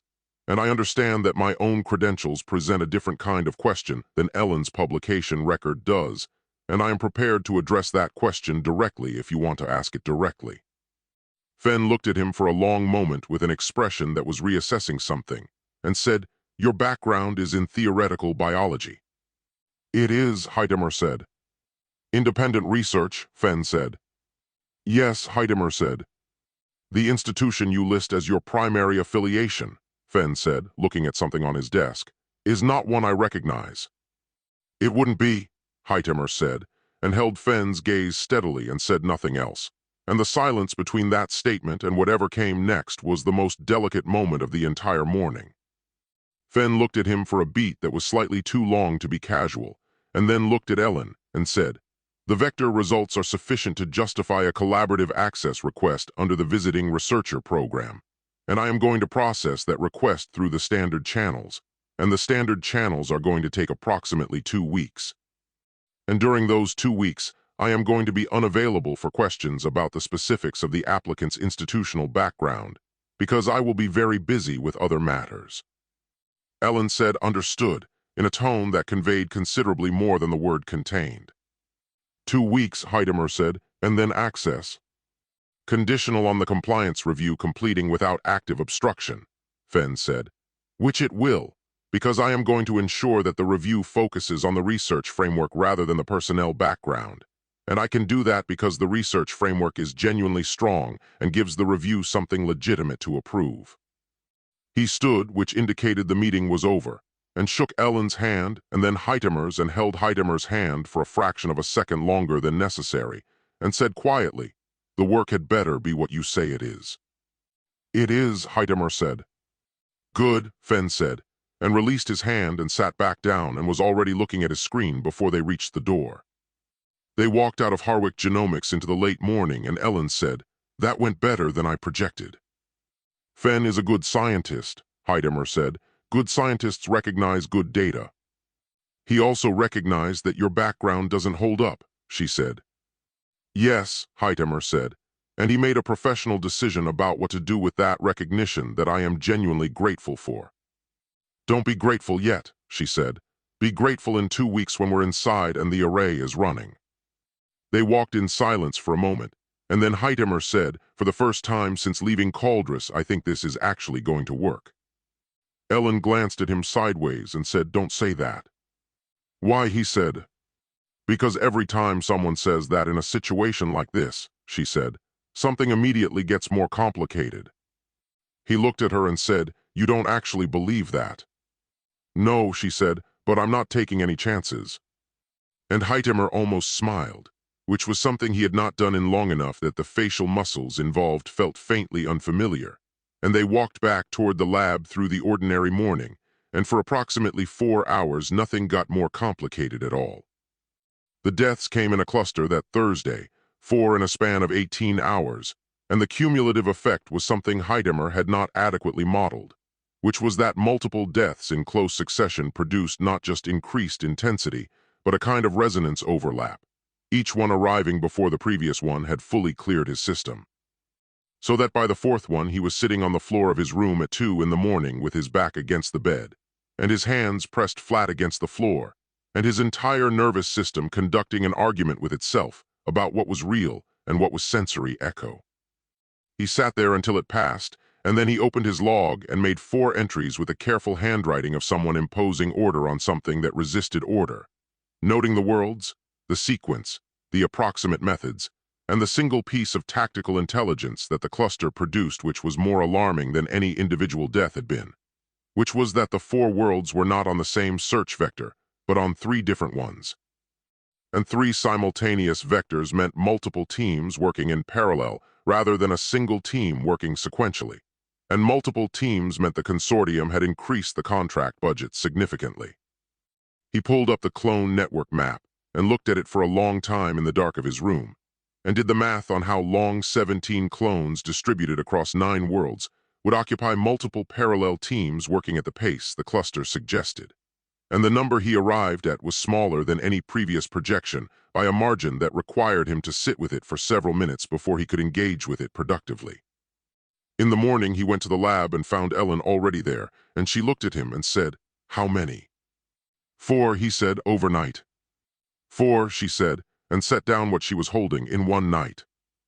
In 18 hours, he said, and not on the same vector, which is the significant part.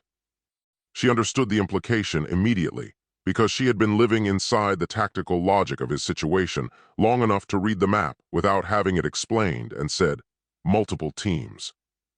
At least 3, he said, possibly more, and moving faster than the single team pace I had been projecting against. She was quiet for a moment, and then said, the Harwick access is 2 weeks out. I know, he said. And the modification protocol, once we have the array, is another 4 to 6 weeks minimum, she said. I know, he said. How many clones do we need to get through 8 weeks, she said, with the directness of someone who wants the real number and not a managed version of it. He told her, and she looked at the ceiling briefly and said, and you have 17. 17, he said, distributed across 9 worlds against a minimum of 3 teams running parallel searches, and the distribution was designed for a single sequential search pattern, not a parallel one, which means it's going to perform below design specification against what they're actually doing. Can you redistribute? She said. Not without accessing the network in a way that could be detected, he said. The network is designed to be passive, observable from my end, but not adjustable without generating a signal that someone sophisticated enough to be running this search would notice. Ellen picked up what she had set down, and then set it down again and said, so we work with what we have. We work with what we have, he said. She pulled up the modification protocol on her screen and looked at it for a moment and said, there are 2 stages in the middle of this protocol that I built in conservatively, the mapping verification loops. I put them in because clean science requires them, but they are not strictly essential to the outcome. They're quality confirmation steps. And if I remove them, we compress the timeline by approximately 10 days. What do we lose by removing them? He said. Certainty, she said. Specifically the certainty that the mapping is precisely correct before we move to the application stage. And the risk of proceeding without that certainty is that if the mapping has an error, we don't catch it until the modification is running, and at that point catching it is a different kind of problem. Define different kind of problem, he said. Anywhere from the modification failing to complete cleanly, she said carefully, to outcomes I don't want to describe in detail until I have to. He looked at her and said, keep the verification loops for now, and we revisit the question if the timeline compresses further. Agreed, she said, and then said, I want to ask you something, and I want you to answer it honestly, even if the honest answer is that you don't know. Ask, he said. The hunters, she said, when they get to Earth, and I'm saying when, not if, because I think we're both past if, when they get here, how do they operate? What does that actually look like on the ground in a city like this? Hytemer sat down and considered the question with the seriousness it deserved, and said, they will look like anyone else because that is what they are trained to do, and they will work through the DNA tracking data to establish a geographic probability zone, and then work through that zone systematically. And the tracking signal at this distance is diffuse enough that the zone will initially be large, perhaps the entire city, and it will contract as they gather local data. How long from arrival on Earth to a specific address? She said. At the pace they are demonstrating, he said, and assuming the tracking signal behaves as I expect at this range, weeks rather than days, but I want to be honest that my projections have been running behind the actual pace consistently, and I am no longer confident in the lower bound. She nodded slowly and said, then we treat every projection as optimistic and work against the pessimistic version. Yes, he said. Starting today, she said. Starting today, he agreed, and they turned to the protocol and worked through the morning with the focused intensity of people who have looked at a clock, and decided that looking at it again is less useful than ignoring it entirely and working as hard as the work allows. And outside the lab's window, the city moved through its ordinary Thursday without any awareness that the margin between its ordinariness and something considerably less ordinary was contracting at a pace that 2 people in an underfunded lab were working very hard to outrun. The conversation happened on a Sunday evening when the lab was quiet and the city outside had settled into its weekend register, and there was no immediate technical crisis demanding their attention, which meant there was space for the thing that had been building between them to occupy. And Ellen Marsh was not a person who left space unfilled when she had something to say that needed saying. She had been working on the Harwick access documentation for an hour, producing the supplementary research narrative that Fenn's compliance office would need to complete the review. And Hytemer had been running a theoretical model of the modification's interaction with his specific genetic structure, and they had been working in the comfortable parallel silence that had become the default texture of their evenings. When Ellen set down her pen and said, "I need to ask you some things, and I need you to not manage the answers," he looked up from his screen and said, "All right." "Not manage them," she repeated, "because I have noticed that you are very good at answering questions accurately while simultaneously controlling exactly how much the accurate answer reveals. And I am asking you tonight to not do that, to just answer what I ask with the actual complete answer, even if the complete answer is uncomfortable."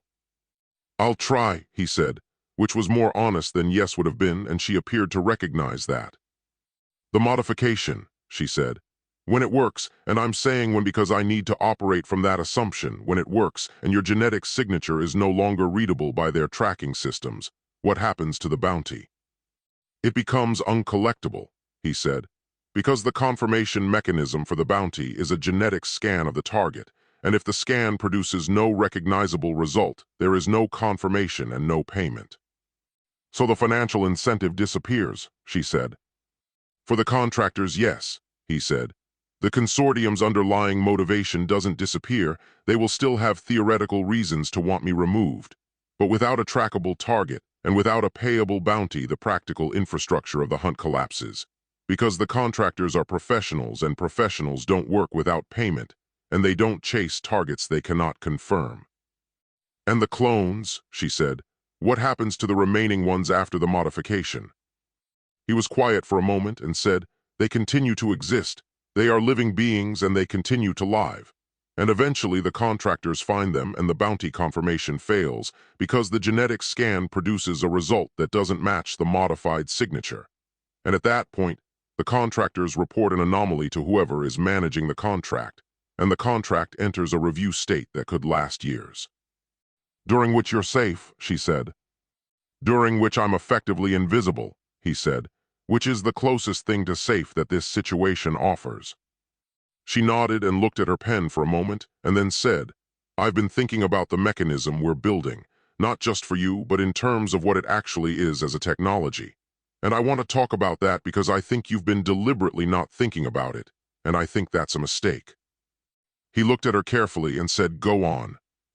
"What we are developing," she said, with the precise, measured tone of someone who has rehearsed the framing of a difficult thing, "is a reliable method for completely rewriting the genetic identity of a living organism at the cellular level. And when I say completely, I mean comprehensively enough that every identification system keyed to the original signature reads the modified organism as an entirely different entity. And I need you to sit with the full implications of that for a moment before you respond." He sat with it genuinely, because she had asked him to and because she deserved that, and what he found when he sat with it fully was that he had in fact been not thinking about it in the way she described, had been keeping his focus narrow and tactical and aimed entirely at his own survival, and that the narrowness had been a choice he had made without fully acknowledging he was making it.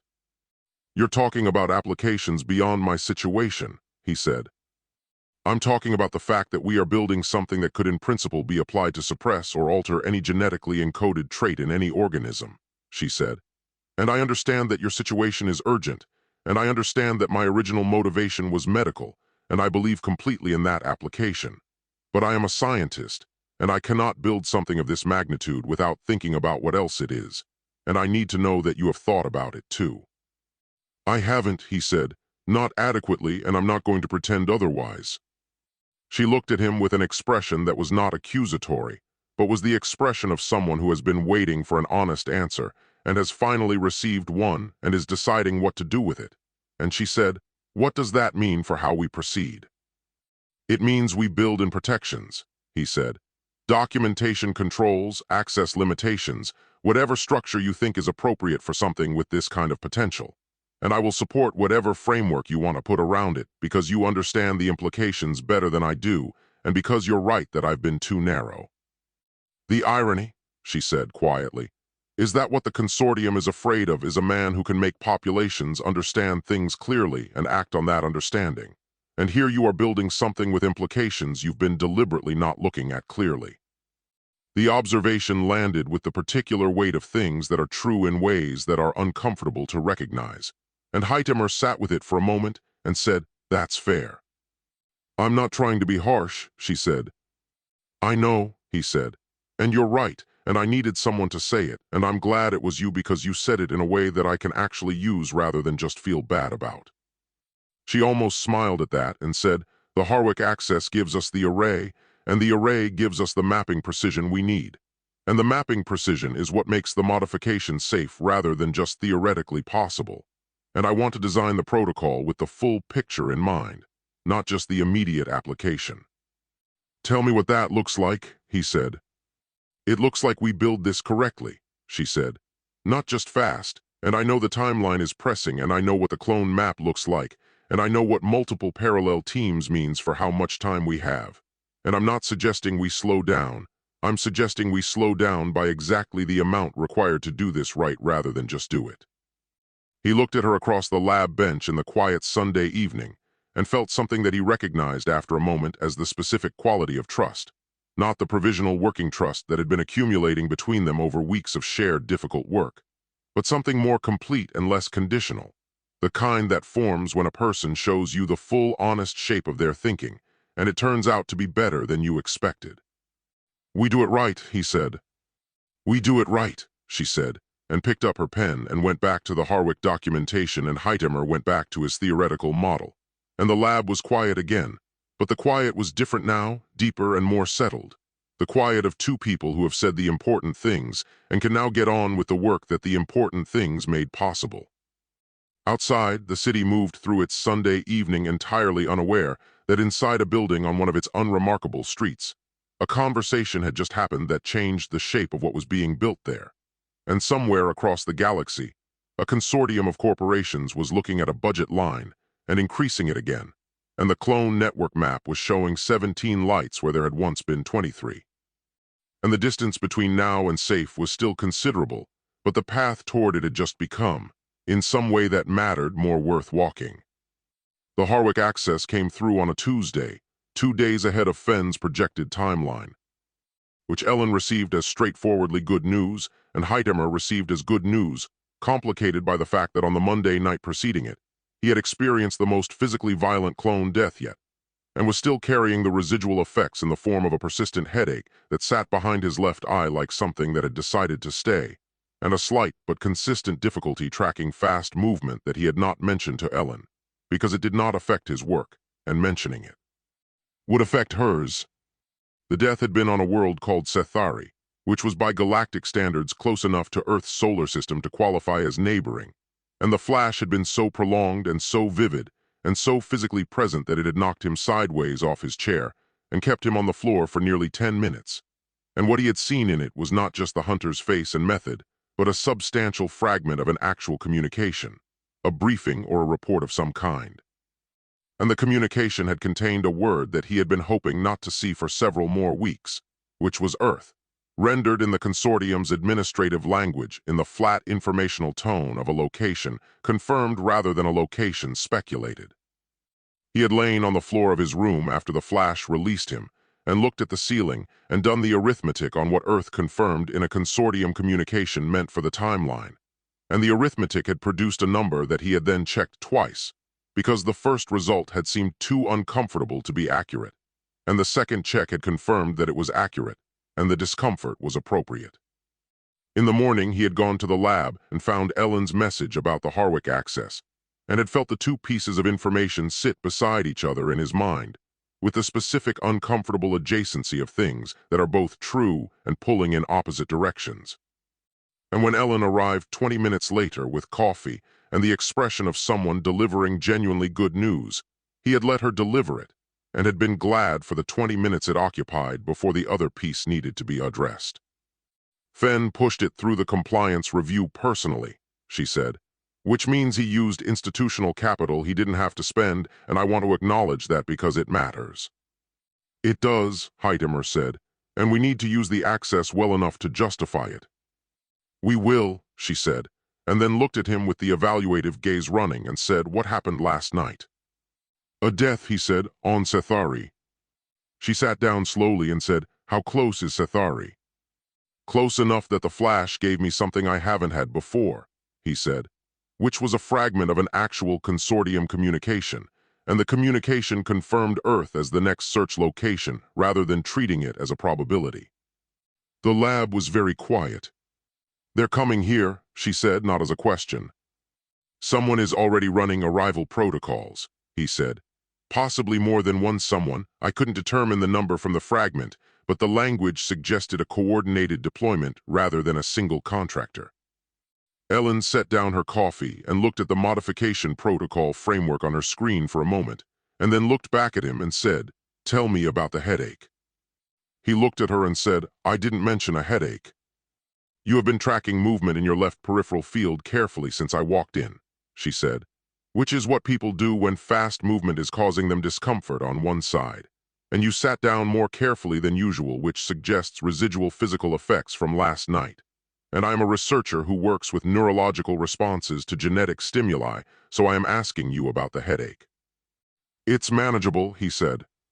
"That's not what I asked," she said. "Behind the left eye," he said. "Persistent since last night, and some difficulty tracking fast movement on that side. And I expect both to resolve within another day based on the recovery pattern from previous deaths." "Previous deaths were further away," she said. "Yes," he said. "So the recovery pattern may not hold," she said. "It may not," he admitted.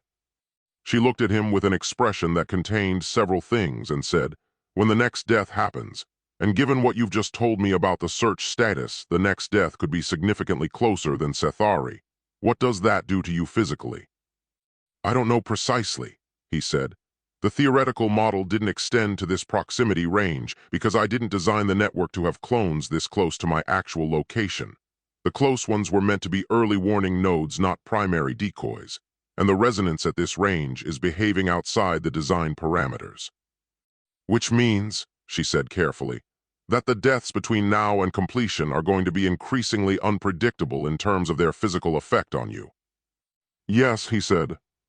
"And you need to be functional to complete the modification protocol," she said, "because the final stages require your active participation and cannot be run on an incapacitated subject." "Also yes," he said.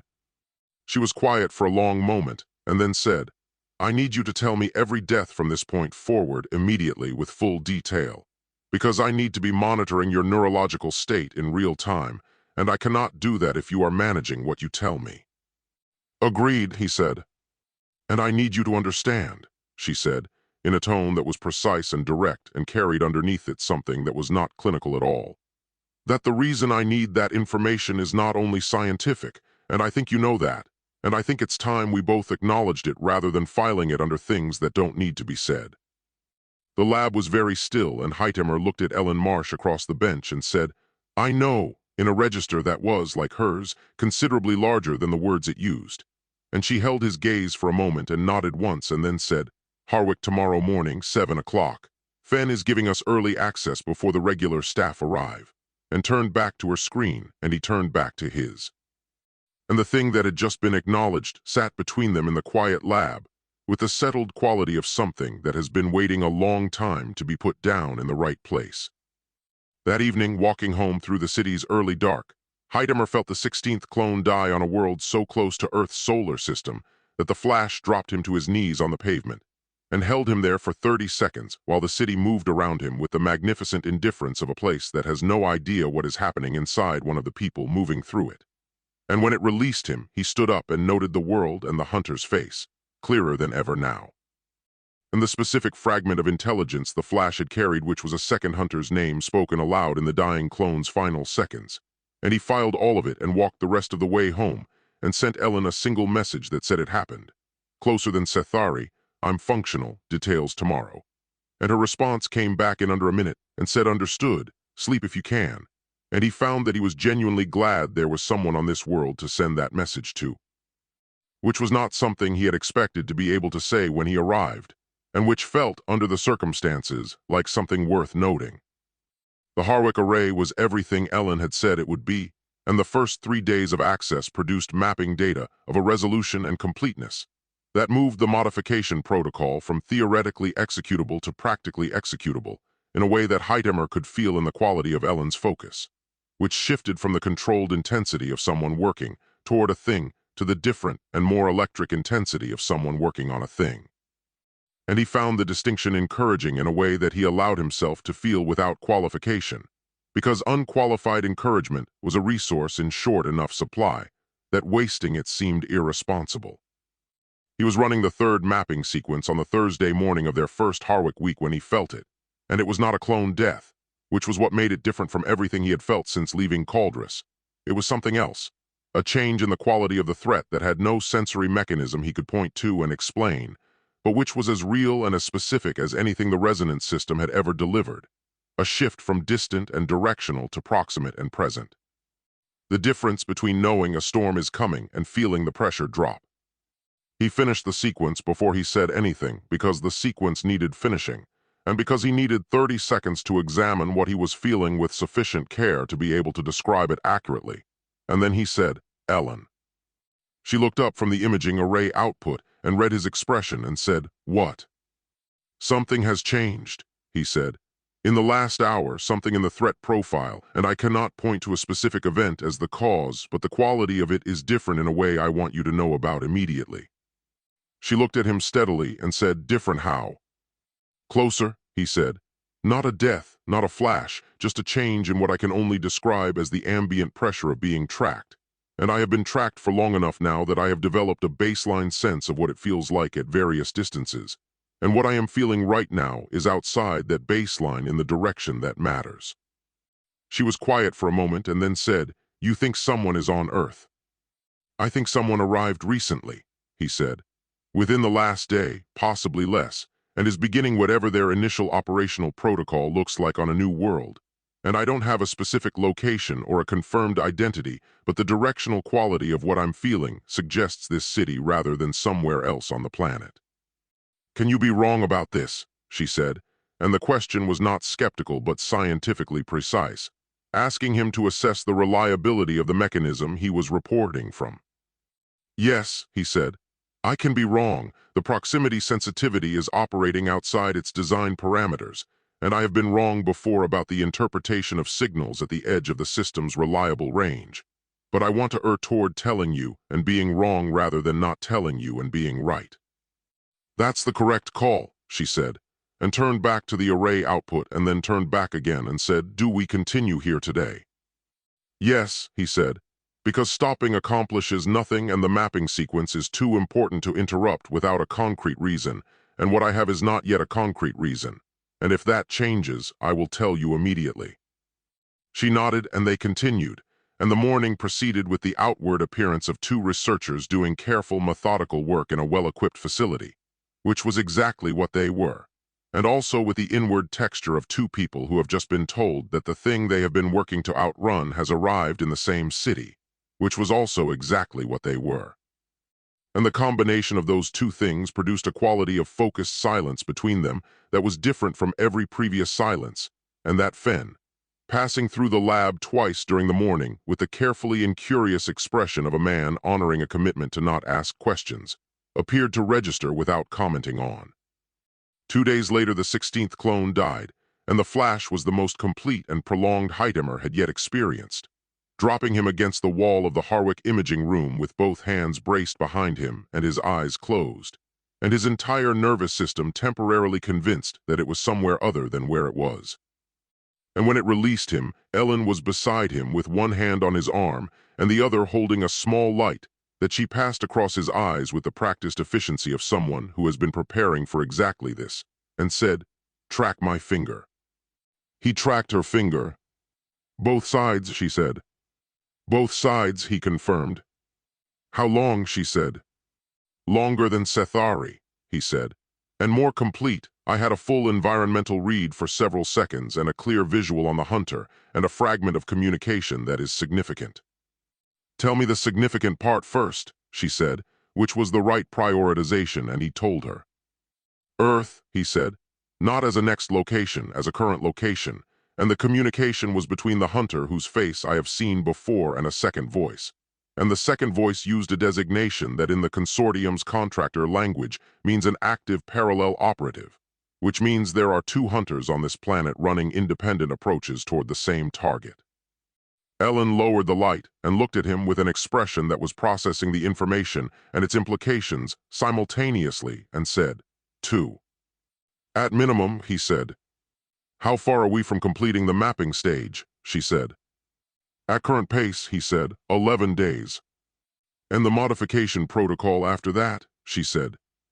4 weeks minimum from mapping completion to a modification I would trust," he said.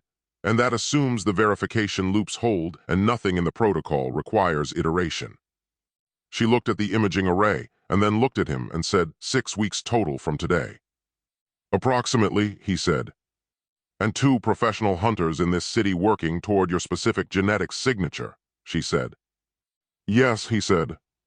"Then we need to talk about what 6 weeks looks like with 2 hunters in the city," she said. "Not theoretically, practically, because I need to understand what we are managing here in addition to the science."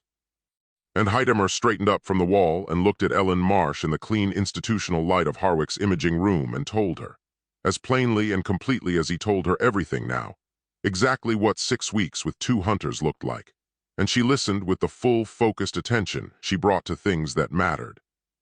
And when he finished, she was quiet for a long moment, and then she said, "All right," in the tone that he had come to recognize as her specific version of "I understand the full weight of this, and I am not leaving." And he was, as he had been for some weeks now, more grateful for that particular tone than he had words in any language to express. His name in the consortium's contractor network was a designation rather than a name, a 7-character alphanumeric string that identified his clearance level and his specialty and his current contract status. But on Earth, he was using a passport that said Daniel Reeves. And Daniel Reeves was a mid-40s consultant of unspecified specialty who traveled frequently and paid his bills on time and gave his neighbors in whatever temporary accommodation he occupied no reason to remember him, which was the foundational professional requirement of his particular work, and one he had satisfied on 11 worlds across a 20-year career without significant difficulty. He had been on Earth for 6 days when the section opens, and in those 6 days he had done what he always did in the first week on a new world, which was nothing that could be described as searching and everything that could be described as learning, moving through the city in the unhurried observational pattern of someone with no particular destination, eating in the kinds of places where people eat alone without attracting attention, using public transit and walking routes and the occasional hired vehicle to develop a 3-dimensional understanding of the city's geography and rhythm, and the specific texture of how its inhabitants moved through it, and related to each other, and responded to the presence of strangers. Earth was, by the standards of the worlds he had worked on, primitive in its surveillance infrastructure and sophisticated in its social complexity, a combination he found professionally interesting in the way that a locksmith finds an unfamiliar lock interesting, not as an obstacle, but as a problem with a specific solution that rewards careful study before application. The tracking data he was working from gave him a probability zone that covered approximately 40% of the city, which was large by the standards of what he usually worked with, but was a function of the target's distance from the nearest reliable tracking node. And he had begun the systematic process of contracting that zone through a method that was partly technical, using a portable scanning unit disguised as consumer electronics to collect ambient genetic trace data from the environments he moved through, and partly observational, because in his experience, the technical data and the human behavioral data were most useful when they were developed in parallel and allowed to inform each other.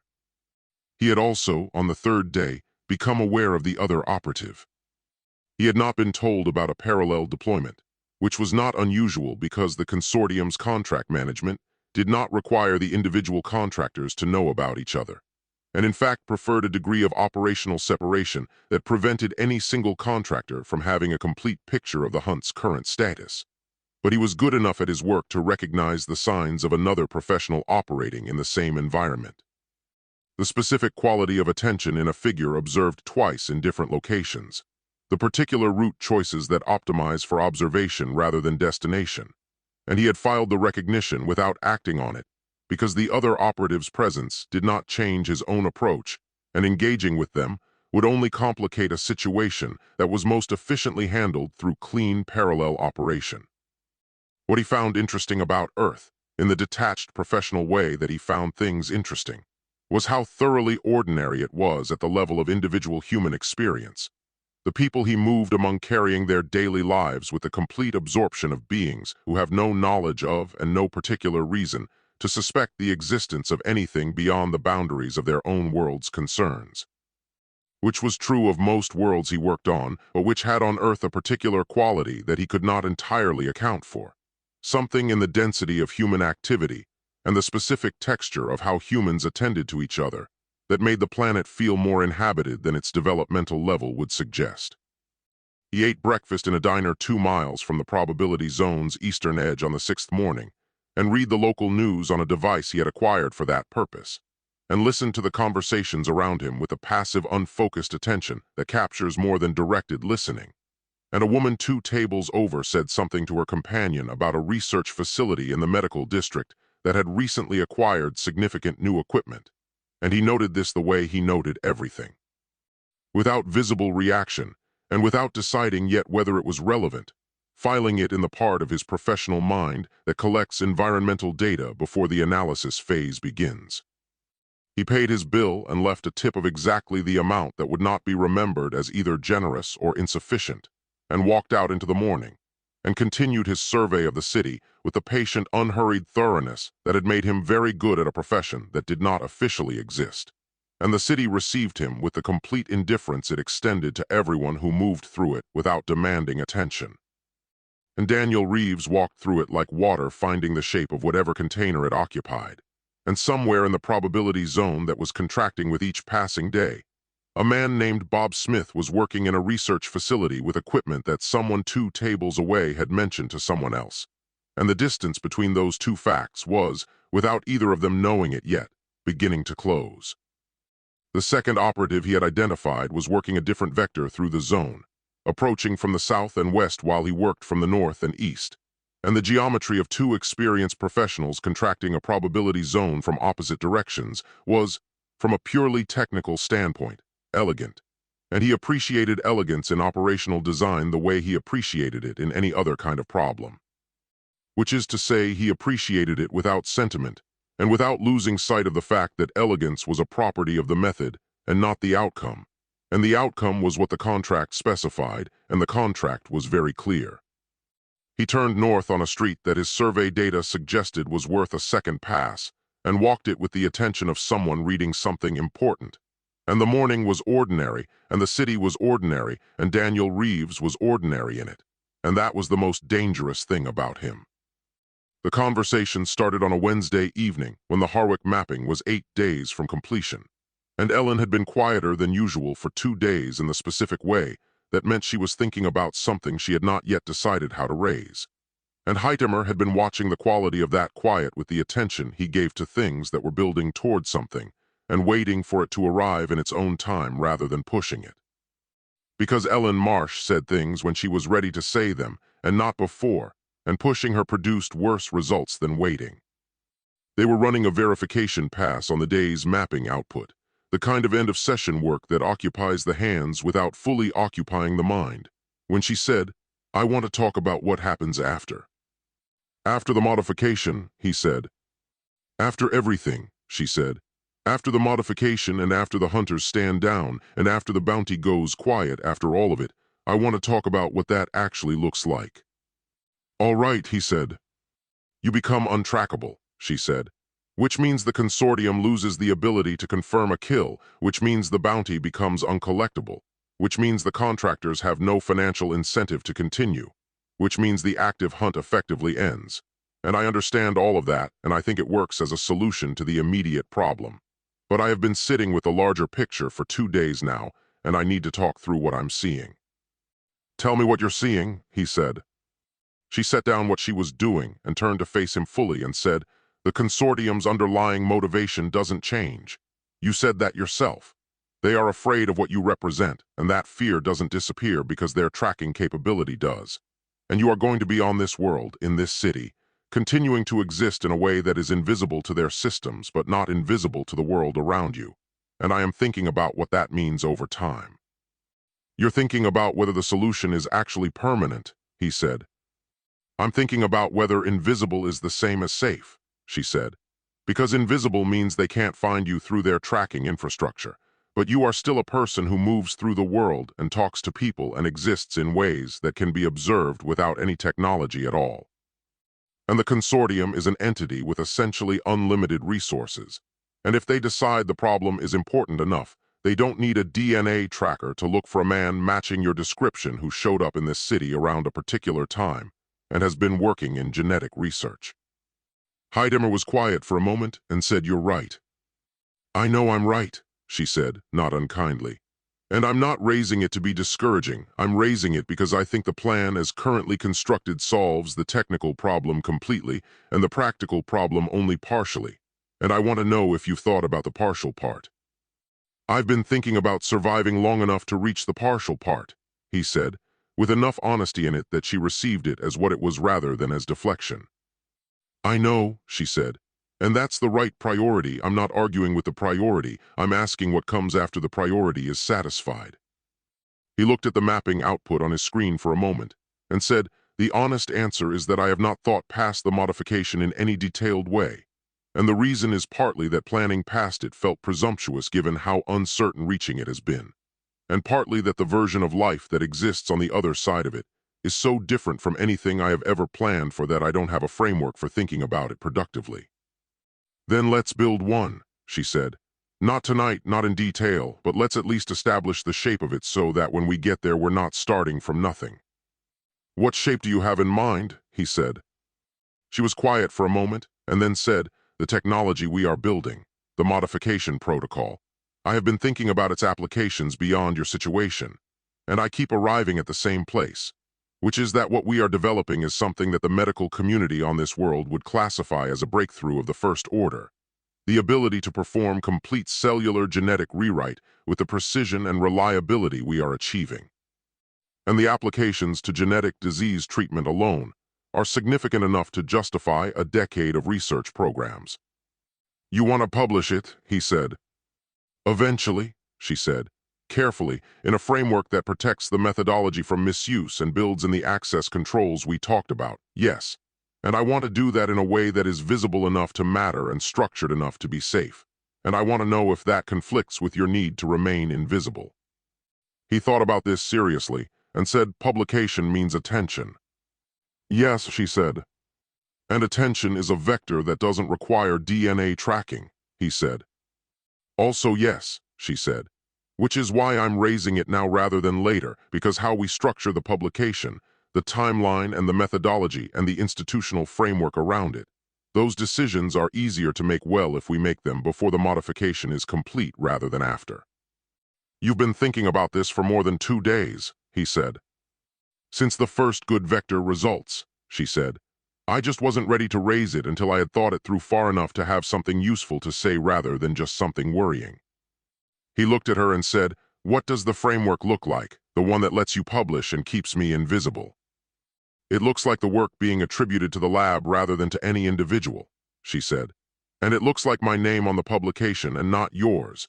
And it looks like the methodology being released through institutional channels that have the infrastructure to manage the access controls we need. And it looks like you being someone who helped and then stepped back, which is a role that people accept without much scrutiny when the work itself is compelling enough to be the focus." "Bob Smith disappears into the footnotes," he said. "Bob Smith was never going to be a permanent identity anyway," she said, and there was something in the way she said it that contained more than the words, a recognition of the temporariness of all the current arrangements that sat between them with the quiet weight of things that are true and not yet fully examined. Hytemer looked at her across the bench and said, "I want to tell you something that I have been not saying for reasons that seemed valid when I was not saying them and seem less valid now." "All right," she said. "On Caldris," he said. "The person who helped me escape, who arranged the route and got me off the planet, his name was Korvath, and he was the person I trusted most in the world I came from. And he died because of the arrangement he made for me. And I have been carrying that since the first night I was on this planet.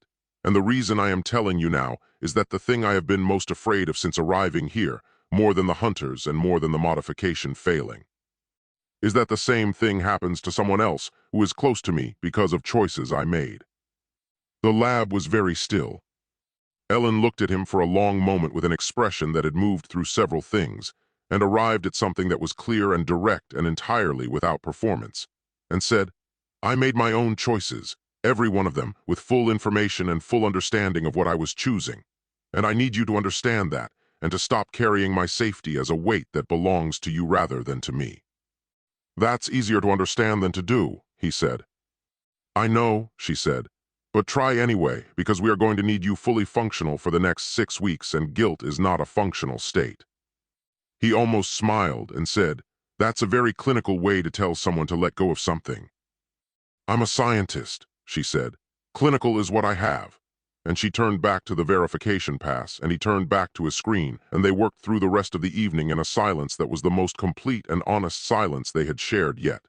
The kind that only exists between people who have said everything that needed saying, and can now simply be in the same room without the weight of the unsaid pressing on the air between them. At some point late in the evening, Ellen said without looking up, "The mapping completion in 8 days. Do you think the protocol will hold at the verification stage?" "Yes," he said. "And the modification itself," she said. "I think it will work," he said, and then after a moment said, "I've been not saying that too for the same presumptuous reasons." "Say it more often," she said. "We need it to be true, and saying it doesn't hurt the probability." "It will work," he said again, and the words sat in the quiet lab with the specific weight of things said not because they are certain, but because they are necessary. And outside the city moved through its late evening, and somewhere in it, 2 hunters were moving through their own patient methodical processes toward a location they did not yet have. And the distance between not yet and yes was 6 weeks if everything held, and everything needed to hold. And in the clean light of Harwick's imaging room, 2 people were doing everything in their power to make sure that it did. The 17th clone died on a Friday afternoon, while Hytemer was in the middle of the most delicate part of the day's mapping work, a precision calibration sequence that required his hands to be steady and his attention to be complete. And he had approximately 3 seconds of warning before it hit, enough time to set down the calibration instrument and grip the edge of the imaging array with both hands, but not enough time to do anything more useful than that before the flash took him. It was the worst one yet by a significant margin. He was aware of Ellen saying his name, and aware of the floor coming up to meet him, and aware of very little else, for what the clock on the wall later told him was 7 minutes, but which had the internal duration of something considerably longer, a sustained, immersive experience of being somewhere he was not. Seeing through eyes that were not his, and feeling through a nervous system that was a copy of his, and dying through a process that was not happening to him, but which his body had no framework for distinguishing from something that was. And when it released him, he was on the floor of the Harwick imaging room with Ellen beside him, and a cold pack against the back of his neck that she had produced from somewhere with the prepared efficiency of someone who has been ready for exactly this. "Stay down," she said, in the tone that meant it was a medical instruction and not a suggestion. He stayed down. "Track my finger," she said. He tracked it with more difficulty than the previous time, the left side lagging slightly before catching up. And he reported this accurately because he had promised to report everything accurately, and the promise mattered more now than it had when he made it. "How bad?" she said. "The lag resolves," he said. "Give me another 30 seconds." She gave him 30 seconds and tested it again, and the lag was gone, and she said, "Tell me what you got." "The world was Prathais," he said, "which is inside Earth's solar system, which means the clone was here in this system, which is why it hit the way it did. The resonance at this range is not a proximity effect anymore, it's essentially direct. And what I got in the flash was not a fragment this time. It was a complete environmental read for several seconds and 2 separate voice sources, and a visual on both of them." Ellen was very still beside him. "Both of them," she said. "Both hunters," he said. "In the same communication, not in the same location but coordinating, and the communication was about Earth specifically, about the probability zone. And one of them used a term that in the consortium's operational language means closing perimeter, which is the phase designation for when the zone has contracted to a size that supports active target acquisition rather than passive survey."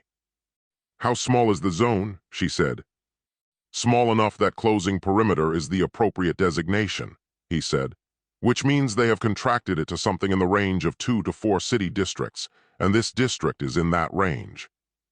The imaging room was completely quiet, except for the ambient sound of the array running its calibration cycle, with the patient indifference of a machine that has no opinion about the conversation happening beside it. "Get up slowly," Ellen said, and helped him up with the practical physical steadiness of someone who has decided that being steady is what the moment requires and is providing it without discussion. And he sat on the equipment bench, and she sat beside him, and they were both quiet for a moment with the information sitting between them like something that had been theoretical until 30 seconds ago and was now entirely concrete. 6 weeks, she said. 5.5, he said. The mapping is 11 days from completion, and I am going to compress that. How, she said. By running the final calibration sequences in parallel rather than sequentially, he said, which introduces a small increase in error probability that I think is acceptable given the alternative. What error probability? She said, and the question was precise and immediate because she was a scientist and acceptable was not a term she was willing to let pass without a number attached to it. 2% increase in mapping variance, he said, which the verification loops will catch and correct in the modification stage, and I want to be honest that this is a judgment call rather than a calculated certainty. She thought about it for exactly as long as it deserved and said, do it. The modification stage itself I cannot compress without compromising the outcome, he said, and I will not compromise the outcome because a modification that fails partially is worse than one that hasn't been attempted. Agreed, she said. So we have 11 days to mapping completion and 4 weeks of modification and 2 hunters who are currently in the right district. Yes, he said. Then we need to talk about something I have been hoping we wouldn't need to talk about, she said. And he looked at her and she said, the hunters finding us before we finish. Not as a possibility to plan against, but as a probability to plan for, because the zone they are working is going to keep contracting, and this facility is in it. And I need to know what happens if one of them walks through that door before the modification is complete. The modification has to be complete, he said. Nothing else solves the problem, running doesn't solve it, hiding doesn't solve it, the only thing that closes this permanently is finishing what we are building. I know that, she said.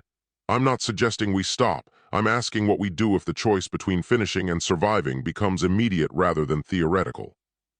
He looked at her and said, if that choice becomes immediate, then I run and draw them away from the facility, and you complete what can be completed without me present, because the protocol documentation at that stage is sufficient for you to finish the theoretical framework without the subject, and the theoretical framework is what you publish, and that matters regardless of what happens to me. That's not a plan, she said. That's you deciding unilaterally that your survival is less important than the work. It is less important than the work, he said. Not to me, she said, and said it in a tone that was entirely without drama and entirely without qualification, and landed with the specific weight of things said simply because they are true and for no other reason.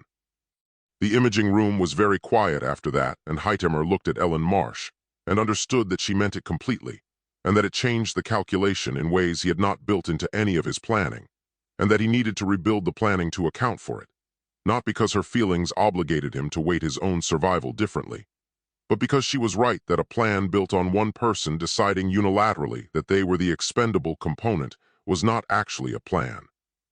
It was just a way of not having the harder conversation. Then we build a real plan, he said. Yes, she said. One that accounts for both of us, he said. Yes, she said, and one that we build tonight because I don't want to walk into the next 5 weeks without it. They stayed in the imaging room for another 2 hours after the facility's regular staff had left, sitting at the equipment bench with the mapping data running on the array behind them and a blank document open on Ellen's screen in front of them. And they built something that deserved to be called a plan rather than a hope, covering the contingencies and the decision points and the specific actions that each scenario required. And they were honest with each other throughout it, in the way that they had learned to be honest with each other, which was completely and without the management of what the honesty cost. And when they were finished, the document was 3 pages long, and neither of them felt good about it exactly, but both of them felt better than they had before it existed. Walking out of Harwick into the Friday night, Hytemer felt the city around him with a different quality of attention than he had felt it before. knowing that somewhere in it two professionals were moving through their closing perimeter with the patient efficiency that had characterized everything he had seen of them. And he walked the route home that the plan specified rather than his usual route. And he noted the things the plan told him to note. And he sent Ellen the check-in message the plan specified when he reached his door, and her response came back in under a minute as it always did. And he went inside and sat down and looked at the clone network map for the last time before bed. One light remaining. One clone left on one world at the edge of the solar system, serving as the final early warning node. And when it went, the modification needed to be running or as close to running as 5.5 weeks of work could make it. And the plan was as good as two people working honestly together could make it. And the city was dark outside his window. And somewhere in it Daniel Reeves was sleeping the clean, untroubled sleep of a professional who has done a good day's work and knows that tomorrow will bring him closer to finishing it. Hytemer did not sleep for a long time. But eventually he did, and that was something, and in the morning there was work to do. The last clone died on a Tuesday. Hytemer was already in the lab when it happened, which was where he had been at 6 every morning for the past 2 weeks, and the flash hit him with the full direct resonance of something occurring inside the same solar system, and dropped him sideways out of his chair with enough force that Ellen, who had also taken to arriving at 6, caught him before he reached the floor and held him there with both arms and said nothing because there was nothing useful to say, and she understood that completely. It lasted 4 minutes. When it released him, he sat on the floor with his back against the lab bench and breathed carefully and deliberately the way she had taught him to breathe after the bad ones, the technique that brought the nervous system down from the register it climbed to during the flash. And she sat beside him and waited with the quality of presence that he had come to understand was one of the things he was most grateful for in a list that had grown considerably longer since arriving on this world. "Last one," he said when he could say it. "I know," she said. "The modification needs to start tonight," he said. "It's ready," she said. "It's been ready for 4 days. I've been waiting for you to tell me when." He looked at her and said, "You didn't push." "It wasn't my call to push," she said. The modification protocol in its final form was a 6-hour process that required Hytemer to be essentially non-functional for the central 4 hours of it, while the modified vector worked through his system at the cellular level.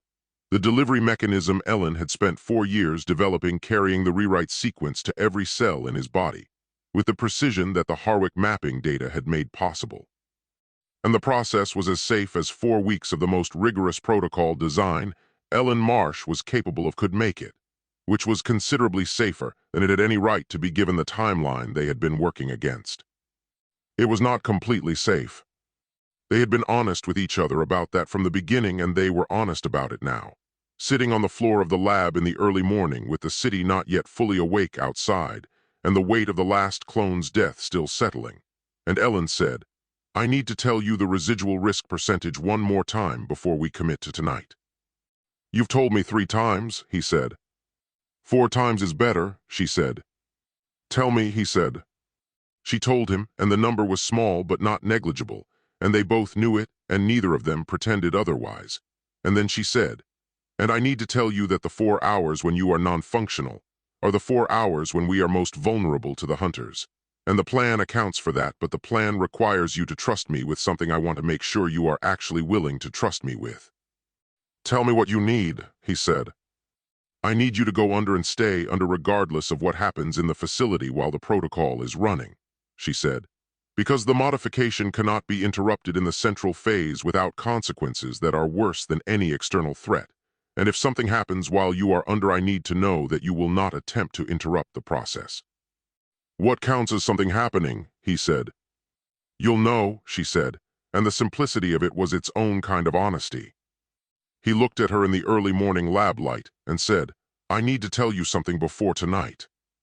"You've been telling me things for weeks," she said. "This one I've been not telling you," he said, "for the same reasons I'm always not telling you things, which are reasons that seem less valid every time I examine them." She waited. "When I was on Cauldress," he said, "before any of this, I had a life that I was genuinely satisfied with, not an ambitious life or a significant one. Just a quiet, practical life doing work I was good at among people I knew. And I didn't understand what I had until it was gone. And I spent the first months after leaving it telling myself that the only thing that mattered was surviving long enough to solve the problem. Which was true, but was also a way of not thinking about what surviving was actually for. And now, she said. And now I know what it's for, he said. And I wanted to say that before tonight because tonight has a risk percentage attached to it, and I don't want to go into it with things unsaid that should be said.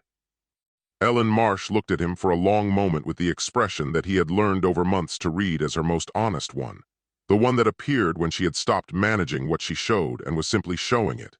And she said, "You are going to come through this tonight." "The percentage suggests," he started.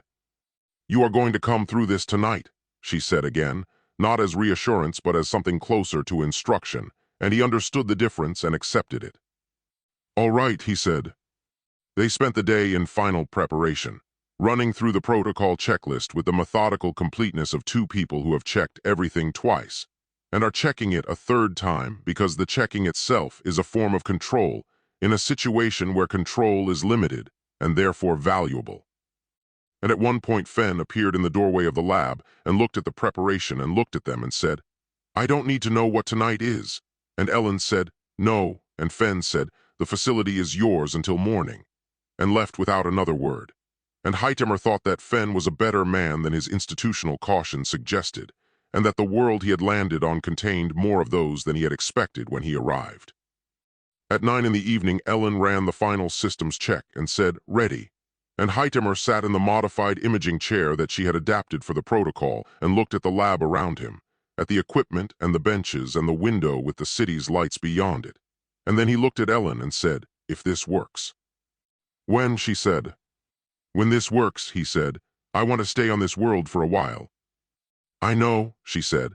"I want that too." And she initialized the protocol and the delivery system began its work.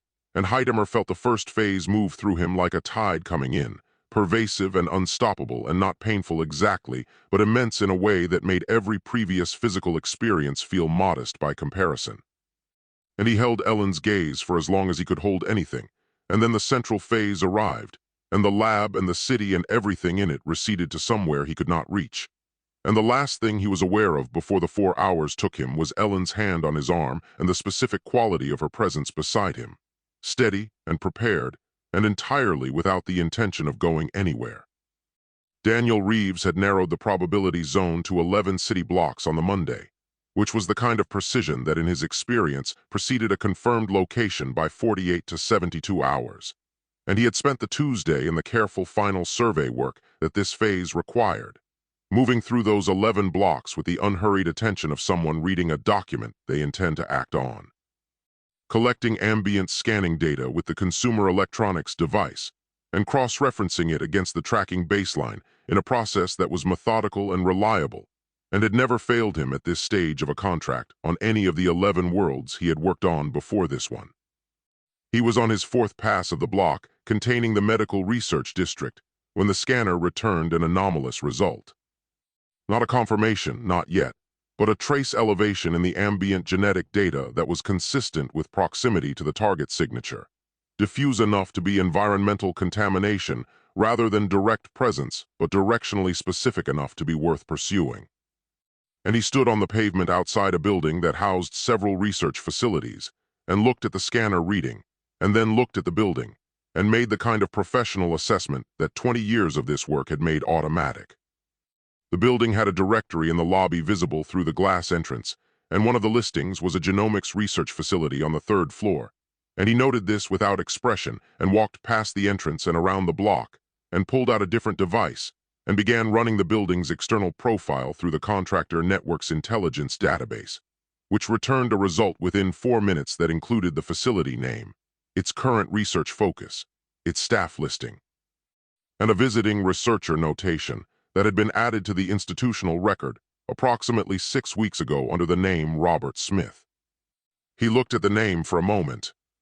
Robert Smith was not a name that appeared in any of the consortium's intelligence on the target, which was expected because the target had arrived on this world without documentation and had constructed a local identity from scratch. And the name itself was so aggressively unremarkable that it functioned almost as a signature of someone who understood that unremarkable was the optimal camouflage. and he filed this observation alongside the ambient scan result and the research facility listing and the 6-week timeline, and felt the particular internal alignment that occurred when independent data points stopped being coincidental and started being conclusive. He sent a single encrypted status update to the contract management node and received an acknowledgement, and did not contact the parallel operative because the operational protocol did not require it, and because he had learned over a long career that coordinating with parallel operatives in the final phase introduced variables that clean independent operation did not, and he preferred clean independent operation the way he preferred most things, on the basis of what worked reliably rather than what felt collaborative. He settled in to wait for full dark. The second hunter had come to the same block from the south and reached it 3 hours after Reeves had completed his 4th pass, through a completely different investigative pathway that had nothing to do with ambient scanning and everything to do with the financial trace that a visiting researcher acquiring significant laboratory equipment leaves in the procurement records of the institutions it passes through. And she had followed that trace from the equipment suppliers through the institutional purchasing records to the facility on the 3rd floor, with the patient forensic attention of someone who understands that money always leaves a cleaner trail than biology. Her name in the contractor network was a different alphanumeric designation, and on Earth she was using documentation that said Caroline Webb, and she had been doing this work for 14 years on 9 worlds, and she was if anything more methodical than Reeves and considerably less patient with operational elegance as a value in itself, preferring direct approaches to elaborate ones on the principle that elaborate approaches had more components that could fail. She had identified Reeves 3 weeks ago and had been tracking his progress with the same attention she gave to the targets, not because she intended to interfere with his operation, but because knowing where a parallel operative was at all times was basic professional hygiene in a closing perimeter situation. And she knew he was somewhere in the same block tonight, and she knew he was good enough that their approaches were unlikely to interfere with each other, and she proceeded on that basis. The research facility's external access profile told her that the building had a secondary entrance through the service corridor on the north side, that the facility's security system covered with a single camera on a 72-second rotation cycle. And she stood in the service alley and watched 2 full rotations to confirm the timing, and then moved to the entrance and addressed the lock with a tool that the consortium's contractor network supplied for exactly this category of obstacle, and was inside the building in 40 seconds. The facility was on the 3rd floor. She took the stairs. Inside the lab, Ellen Marsh was 40 minutes into the modification protocol's central phase when her secondary monitor, the one running the building's external camera feeds that she had accessed through Fenn's administrative login 3 days ago, because the plan had specified it, and Fenn had provided the login without asking why, showed her 2 separate figures approaching the building from different directions, with a specific quality of movement that distinguished people who were trying not to be noticed from people who simply weren't. She watched both feeds for 30 seconds and understood what she was looking at, and felt something move through her that was not fear exactly, but was the body's response to a threat becoming real that had previously been a projection, the specific physiological translation of abstract into immediate. And she sat with it for exactly as long as she could afford to sit with it, which was approximately 4 seconds, and then she stood up and began doing what the plan said to do. The plan had several components, and she had memorized all of them, and she began working through them in sequence with the focused efficiency of someone who has rehearsed a procedure enough times that the rehearsal takes over when the thinking gets difficult. And the first component was confirming that the modification protocol was running cleanly and could not be interrupted. And she checked the protocol readout, and it was running cleanly, and she noted the elapsed time and the remaining time and the specific phase marker that indicated the point of no return had passed 40 minutes ago, and the process would complete whether anything else happened or not. The second component was securing the lab door, which she did. The third component was the part of the plan that she had argued about with Hytemer when they built it, and had ultimately accepted his version of over her objection. And she stood at the lab bench and looked at what the third component required her to do, and at Hytemer in the imaging chair with the protocol running through him and 4 hours that could not be interrupted. And she thought about Korvath, whose story she knew completely now. And she thought about what Hytemer had said about not wanting the same thing to happen to someone else because of choices he had made. She thought about that for approximately 2 seconds. Then she picked up what the plan said to pick up and went to the door. The secondary entrance to the stairwell was 30 feet from the lab door, and Ellen reached it in the specific quality of silence that research facilities have at night, the absence of the daytime institutional noise that makes buildings feel inhabited. And she stood beside the stairwell door and listened, and heard footsteps on the stairs that were careful and measured, and entirely without the casual irregularity of someone who belongs in a building after hours. She moved back toward the lab and took a position in the alcove beside the supply room door and waited. Caroline Webb came through the stairwell door with the smooth economy of someone who has entered buildings they were not invited into enough times to have developed a physical grammar for it, pausing at the threshold to read the corridor in both directions before committing to movement. And she was good enough that the pause was barely a pause at all, just a fractional hesitation that a casual observer would not have registered as anything.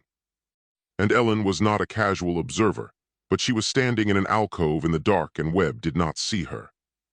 Webb moved down the corridor toward the lab with the directional confidence of someone who knows where they are going, which meant her intelligence on the facility was better than Ellen had hoped.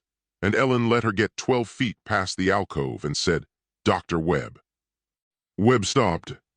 The stopping itself was informative, the way a professional stops when surprised from behind, which is completely and without the reflexive turning that an amateur produces, the stillness of someone assessing before responding. And then she turned around slowly and looked at Ellen in the corridor with an expression that was entirely neutral and said nothing. "I need you to listen to me for 2 minutes, Ellen said, and her voice was steadier than she had expected it to be, which she noted with the detached, observational part of her mind that apparently continued functioning regardless of what the rest of her was doing. "I don't think I do," Webb said, in accented English that was slightly too precise to be native, and her hand moved in a way that was not threatening yet, but was establishing a readiness that Ellen understood clearly. "The subject you are here for is not accessible tonight," Ellen said. "And by not accessible, I mean that interrupting the process currently running in that lab will produce an outcome that your contract specifically does not authorize, because your contract requires confirmation of the target's genetic signature, and the process running in that lab will make that confirmation impossible whether the subject survives it or not." Webb looked at her with the careful eyes of someone evaluating the credibility of an unexpected variable, and said, "You're the researcher." "Yes," Ellen said. "You understand what I'm here for," Webb said. "Completely," Ellen said. "And I'm telling you that the thing you are here to do cannot be done tonight in a way that satisfies the contract terms, and I can explain exactly why if you give me the 2 minutes I asked for." Webb was quiet for a moment and then said, "Talk." Ellen talked. She explained the modification protocol in terms precise enough to be credible and specific enough to demonstrate that she understood exactly what the contract's confirmation mechanism required. And she explained why a subject midway through a complete cellular genetic rewrite was not a confirmable target by any scanning method the consortium's contractors used. And she explained what the protocol's completion would mean for the confirmation mechanism. And she watched Webb process the explanation with the focused attention of a professional receiving operationally relevant information and updating their assessment accordingly. When she finished, Webb said, "You're telling me the contract is already void." "I'm telling you the contract will be unexecutable by any standard confirmation method within approximately 3 hours regardless of what happens in that lab tonight," Ellen said, "and that attempting to interrupt the process will produce a result that is worse than unconfirmable. It will produce a result that your contract management node will classify as an anomalous outcome, which in my understanding of how these contracts work means no payment and a compliance review." "Your understanding of how these contracts work is specific," Webb said, with a quality of attention that was reassessing something about the situation. "I've had time to learn," Ellen said. Webb looked at her for a long moment, and then looked at the lab door and then looked back at Ellen and said, "There's another operative in this building." "I know," Ellen said. "He's going to reach the same door," Webb said. "I know that too," Ellen said, "and I'm asking you to make a professional decision about whether the contract is executable tonight before he does. Because if you've made that decision and he hasn't, we have a different kind of problem. The corridor was very quiet, and Ellen stood in it with the full weight of what she had just said sitting in the air between them, and watched Caroline Webb do the arithmetic that the situation required with the speed of someone who has been doing operational arithmetic for 14 years and is good at it. "Show me the protocol readout," Webb said finally.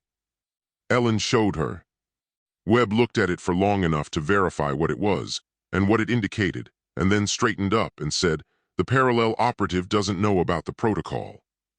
"No," Ellen said. "Then we have approximately 8 minutes before he reaches this floor," Webb said, and there was something in the way that Ellen noted and filed. "And you need to tell me what you are proposing, because I don't do anything without understanding what I'm agreeing to."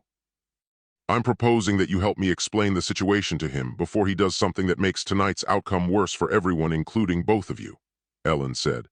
"And in return, I will provide you with documentation of the protocol and its effect on the target's signature that you can submit to your contract management node as evidence of an unexecutable contract, which protects your professional standing in a way that an anomalous outcome report does not." Webb looked at her with an expression that was not warm and was not approving, but was the expression of someone who has encountered an unexpected variable that has turned out to be more competent than anticipated, and is adjusting their assessment of the situation accordingly. "You prepared for this," Webb said. "We prepared for this," Ellen said. "The subject helped you prepare," Webb said. "Yes," Ellen said. Webb was quiet for a moment, and then said the documentation would need to be technically verifiable. "It is," Ellen said. "I built it to be." Another silence, and then Webb said, 8 minutes is now 6. And Ellen said, "Then we should move." And Webb looked at her for one more beat and said, "You're not what I expected to find in this building." And Ellen said, "Neither are you." And something passed between them that was not quite mutual respect, but was in its general vicinity. And they moved together toward the north stairwell to intercept Daniel Reeves before he reached a door that the plan said needed to stay closed for 3 more hours. And Ellen carried the documentation on the device in her pocket, and the steadiness that had surprised her in the corridor stayed with her as she walked. And she thought briefly of Hytemer in the imaging chair, and the protocol running its patient cellular work, and the 4 hours that could not be interrupted, and she walked faster. Reeves was on the 2nd floor landing when they reached him. He saw Webb first and stopped with the complete stillness of a professional encountering an unexpected parallel operative. And then he saw Ellen, and the stillness became something more complex, an assessment running at speed, and he said nothing and waited. Webb said, "The contract is unexecutable tonight," in the flat declarative tone of someone stating an operational conclusion, and she said it in the consortium's contractor language rather than English. And Reeves looked at her for a moment, and then looked at Ellen, and then looked back at Webb and said a single word in the same language that Ellen had learned enough of to translate, which was explain. Webb explained with the same operational precision she brought to everything, and Reeves listened with the focused stillness of someone receiving a briefing they had not anticipated needing. And when Webb finished, he was quiet for a long moment, and then he looked at Ellen and said in English, "The documentation is real." "Verifiably," Ellen said, and held out the device. He looked at it for long enough to satisfy himself and handed it back and said, "The completion timeline." 3 hours, Ellen said. He looked at Webb, and something passed between them in the way that professionals communicate when they have reached the same operational conclusion independently, and are confirming rather than deciding. And then he looked at Ellen one more time with the neutral professional eyes that she had seen described in Hytemer's log, and said, "We'll need the documentation filed before we leave the building." "It's already filed," Ellen said. "To both your contract management nodes, it went through when you read it on the device." The stairwell was very quiet for a moment, and then Reeves said something in the contractor language that Ellen did not have a translation for, and Webb almost smiled and said nothing, and they both looked at Ellen with the specific expression of people who have been outmaneuvered by a variable they had not modeled, and have enough professional integrity to recognize it without pretending otherwise.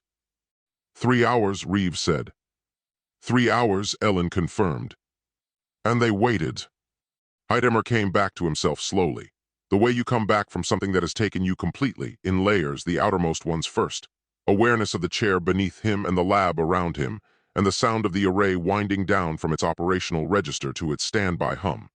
And then the deeper layers, the specific quality of his own body, which was familiar and entirely different simultaneously. The way a room is familiar after it has been repainted. The same geometry, containing a different atmosphere. He sat with his eyes closed for a moment and listened to himself. The hum was gone. Not a sound, not something he had ever been consciously aware of as a hum, but a signal, a carrier frequency that had been present in his nervous system for so long that its absence was the most conspicuous thing he had ever experienced, louder in its silence than it had ever been in its presence. And he understood without opening his eyes or consulting any instrument or asking any question that the modification had worked. That the thing the consortium had been tracking across worlds and systems and years of his life was simply no longer there to track. That he was, for the first time since the recording in Sorvath's loading bay had been watched by hundreds of millions of people, genuinely and completely invisible to everything that had been hunting him. He opened his eyes. Ellen was sitting in the chair across from him, and she looked at him with the expression that he had come to know as her most honest one, and said, "How do you feel?" "Different," he said, "in a way I don't have a precise word for."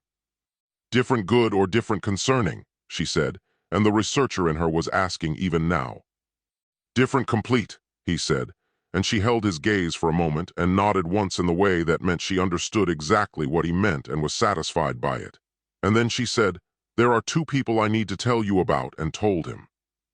He listened to the full account of the corridor and the stairwell and Caroline Webb and Daniel Reeves, and the documentation filed to two contract management nodes simultaneously.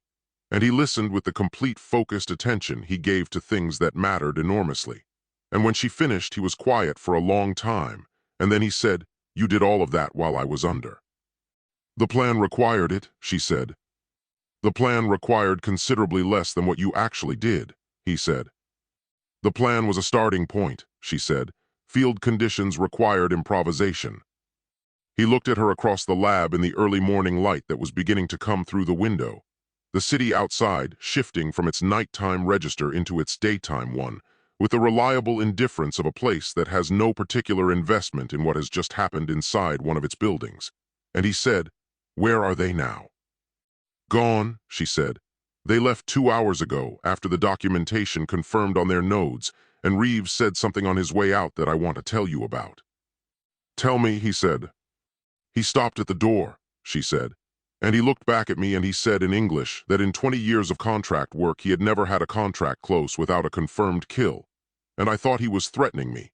And then he said that in his professional opinion the contract had closed. And I asked him what he meant, and he said that the target designated in the contract parameters no longer existed.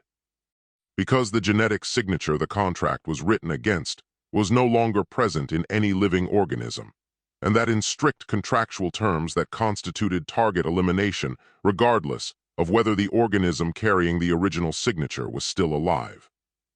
Hytemer was very still. "He's going to report it as a completed contract," he said. "He already has," Ellen said. "Both of them have. I received confirmation from a monitoring node I set up on the contract network 3 weeks ago. The contract closed 4 hours ago as a confirmed elimination." The consortium's administrative system accepted the anomalous confirmation because the genetic signature is genuinely undetectable, and the protocol documentation is technically verifiable, and the system apparently does not have a category for the specific situation we created. The lab was completely quiet. "They think I'm dead," Hytemer said. "Officially," Ellen said, "on every world in every system, in every database the consortium maintains, the target designated in the elimination contract is confirmed dead, and the bounty has been paid and the contract is closed and the administrative file has been archived." Hytemer sat with this for a long moment and felt it settle through him in layers the way the modification had settled, the outermost ones first, the immediate tactical implications, the end of the hunt, the closed bounty, the standing down of whatever additional contractors might have been in preparation, and then the deeper layers, what it meant to be officially dead on every world while sitting in a chair in a research facility on a small blue planet that had no idea any of this had happened. Sorvath would have found this either very funny or completely unsurprising, he said, quietly, mostly to himself. Tell me about him, Ellen said. And it was not the first time she had said it, but it was the first time she had said it at a moment when he felt he could answer it completely, without management, without the tactical consideration of what the telling cost him. And he told her about Corvath fully and honestly from the beginning to the end. And she listened the way she listened to everything that mattered, with complete attention and without interruption. And when he finished, the window was fully light, and the city outside was entirely awake. He would have liked you, Hytemer said. I think I would have liked him, Ellen said. They were quiet together for a moment, and then Hytemer said, I need to do one thing before we talk about what comes next. And Ellen said, I know. And he pulled out the device he used for the clone network and opened it for the first time since the last clone had died and navigated to the channel he had never used, the one he had built into the network at the beginning as a contingency he hoped he would never need. The channel that connected not to the clones, but to the consortium's own bounty notification infrastructure through 17 layers of untraceable routing. He typed 4 words in the consortium's administrative language. The target is gone. He sent it and closed the channel and destroyed the device with a small tool he had kept for that specific purpose. And that was the end of the clone network, and the end of the channel, and the end of every technical thread that connected the man sitting in the imaging chair to the name that appeared in the consortium's archived elimination file. Done, he said. Done, Ellen agreed. He stood up from the imaging chair for the first time in 8 hours, and his legs were unsteady in the way of legs that have not been used. And he stood still for a moment until they decided to cooperate, and then he walked to the window and looked out at the city in the full morning light, at the ordinary magnificent texture of a place going about its business without any awareness of or interest in the things that had happened in one of its buildings overnight, and he felt the absence of the hum again. The silence where the carrier frequency had been, and it was the most extraordinary sensation he had ever experienced because it was the sensation of nothing, of an absence, of a weight he had not known he was carrying until it was gone. He was nobody. Not Bob Smith, who had served his purpose and could be quietly retired from any active use without leaving anything worth finding. Not the name in the consortium's archived file, which belonged to a genetic signature that no longer existed in any living organism. Not the person from the recording in the loading bay on Cauldress, because that person's trackable biological identity was as gone as the hum that had accompanied it. He was a man standing at a window on a small, unremarkable planet looking at an ordinary morning, carrying nothing that any system anywhere could identify, wanted by no one, hunted by no one, the last original version of a thing that was officially extinct, invisible in the most complete sense he had ever encountered the word. Ellen came to stand beside him at the window, and they looked at the city together in the morning light, and she said, So, he said. You said you wanted to stay on this world for a while, she said. I did say that, he said. The research needs to be written up, she said, properly with full documentation, and that's going to take months, and I could use someone with an unusual theoretical background and access to data that no one on this world has seen before. Bob Smith is available, he said. Bob Smith is a terrible name, she said. It is, he agreed. I'll need a better one. We'll work on it, she said, and there was something in the we that settled into the morning air with the quiet permanence of things that have stopped being provisional. And Hytemer stood at the window of a lab on a world that had saved his life without knowing it, and looked at the city going about its ordinary business and felt, for the first time in longer than he could precisely calculate, something that was not the management of a crisis, or the execution of a plan, or the carrying of a weight that belonged to someone else's agenda. He felt like a man with a morning in front of him. It was, he thought, an extraordinary thing to feel. Somewhere across the galaxy, a consortium of corporations that had no formal name and no recorded agreement closed a budget line and moved on to the next quarter's projections. And the archived file sat in their administrative system under a confirmation status that would never be reviewed because confirmed was confirmed, and the system had no reason to look again at things it had already processed. And the bounty was paid, and the contract was closed, and the last original was standing at a window watching the city wake up and thinking about what came next, which was not a plan and not a strategy and not a solution to anything, just a life, ordinary and untracked and entirely his own. Outside, the morning continued. It had no idea how remarkable it was. Thanks so much for listening. If you enjoyed today's episode, please consider subscribing so you never miss a story. And if you want to support the show, leaving a review on your favorite podcast app really helps us grow. See you on the next one.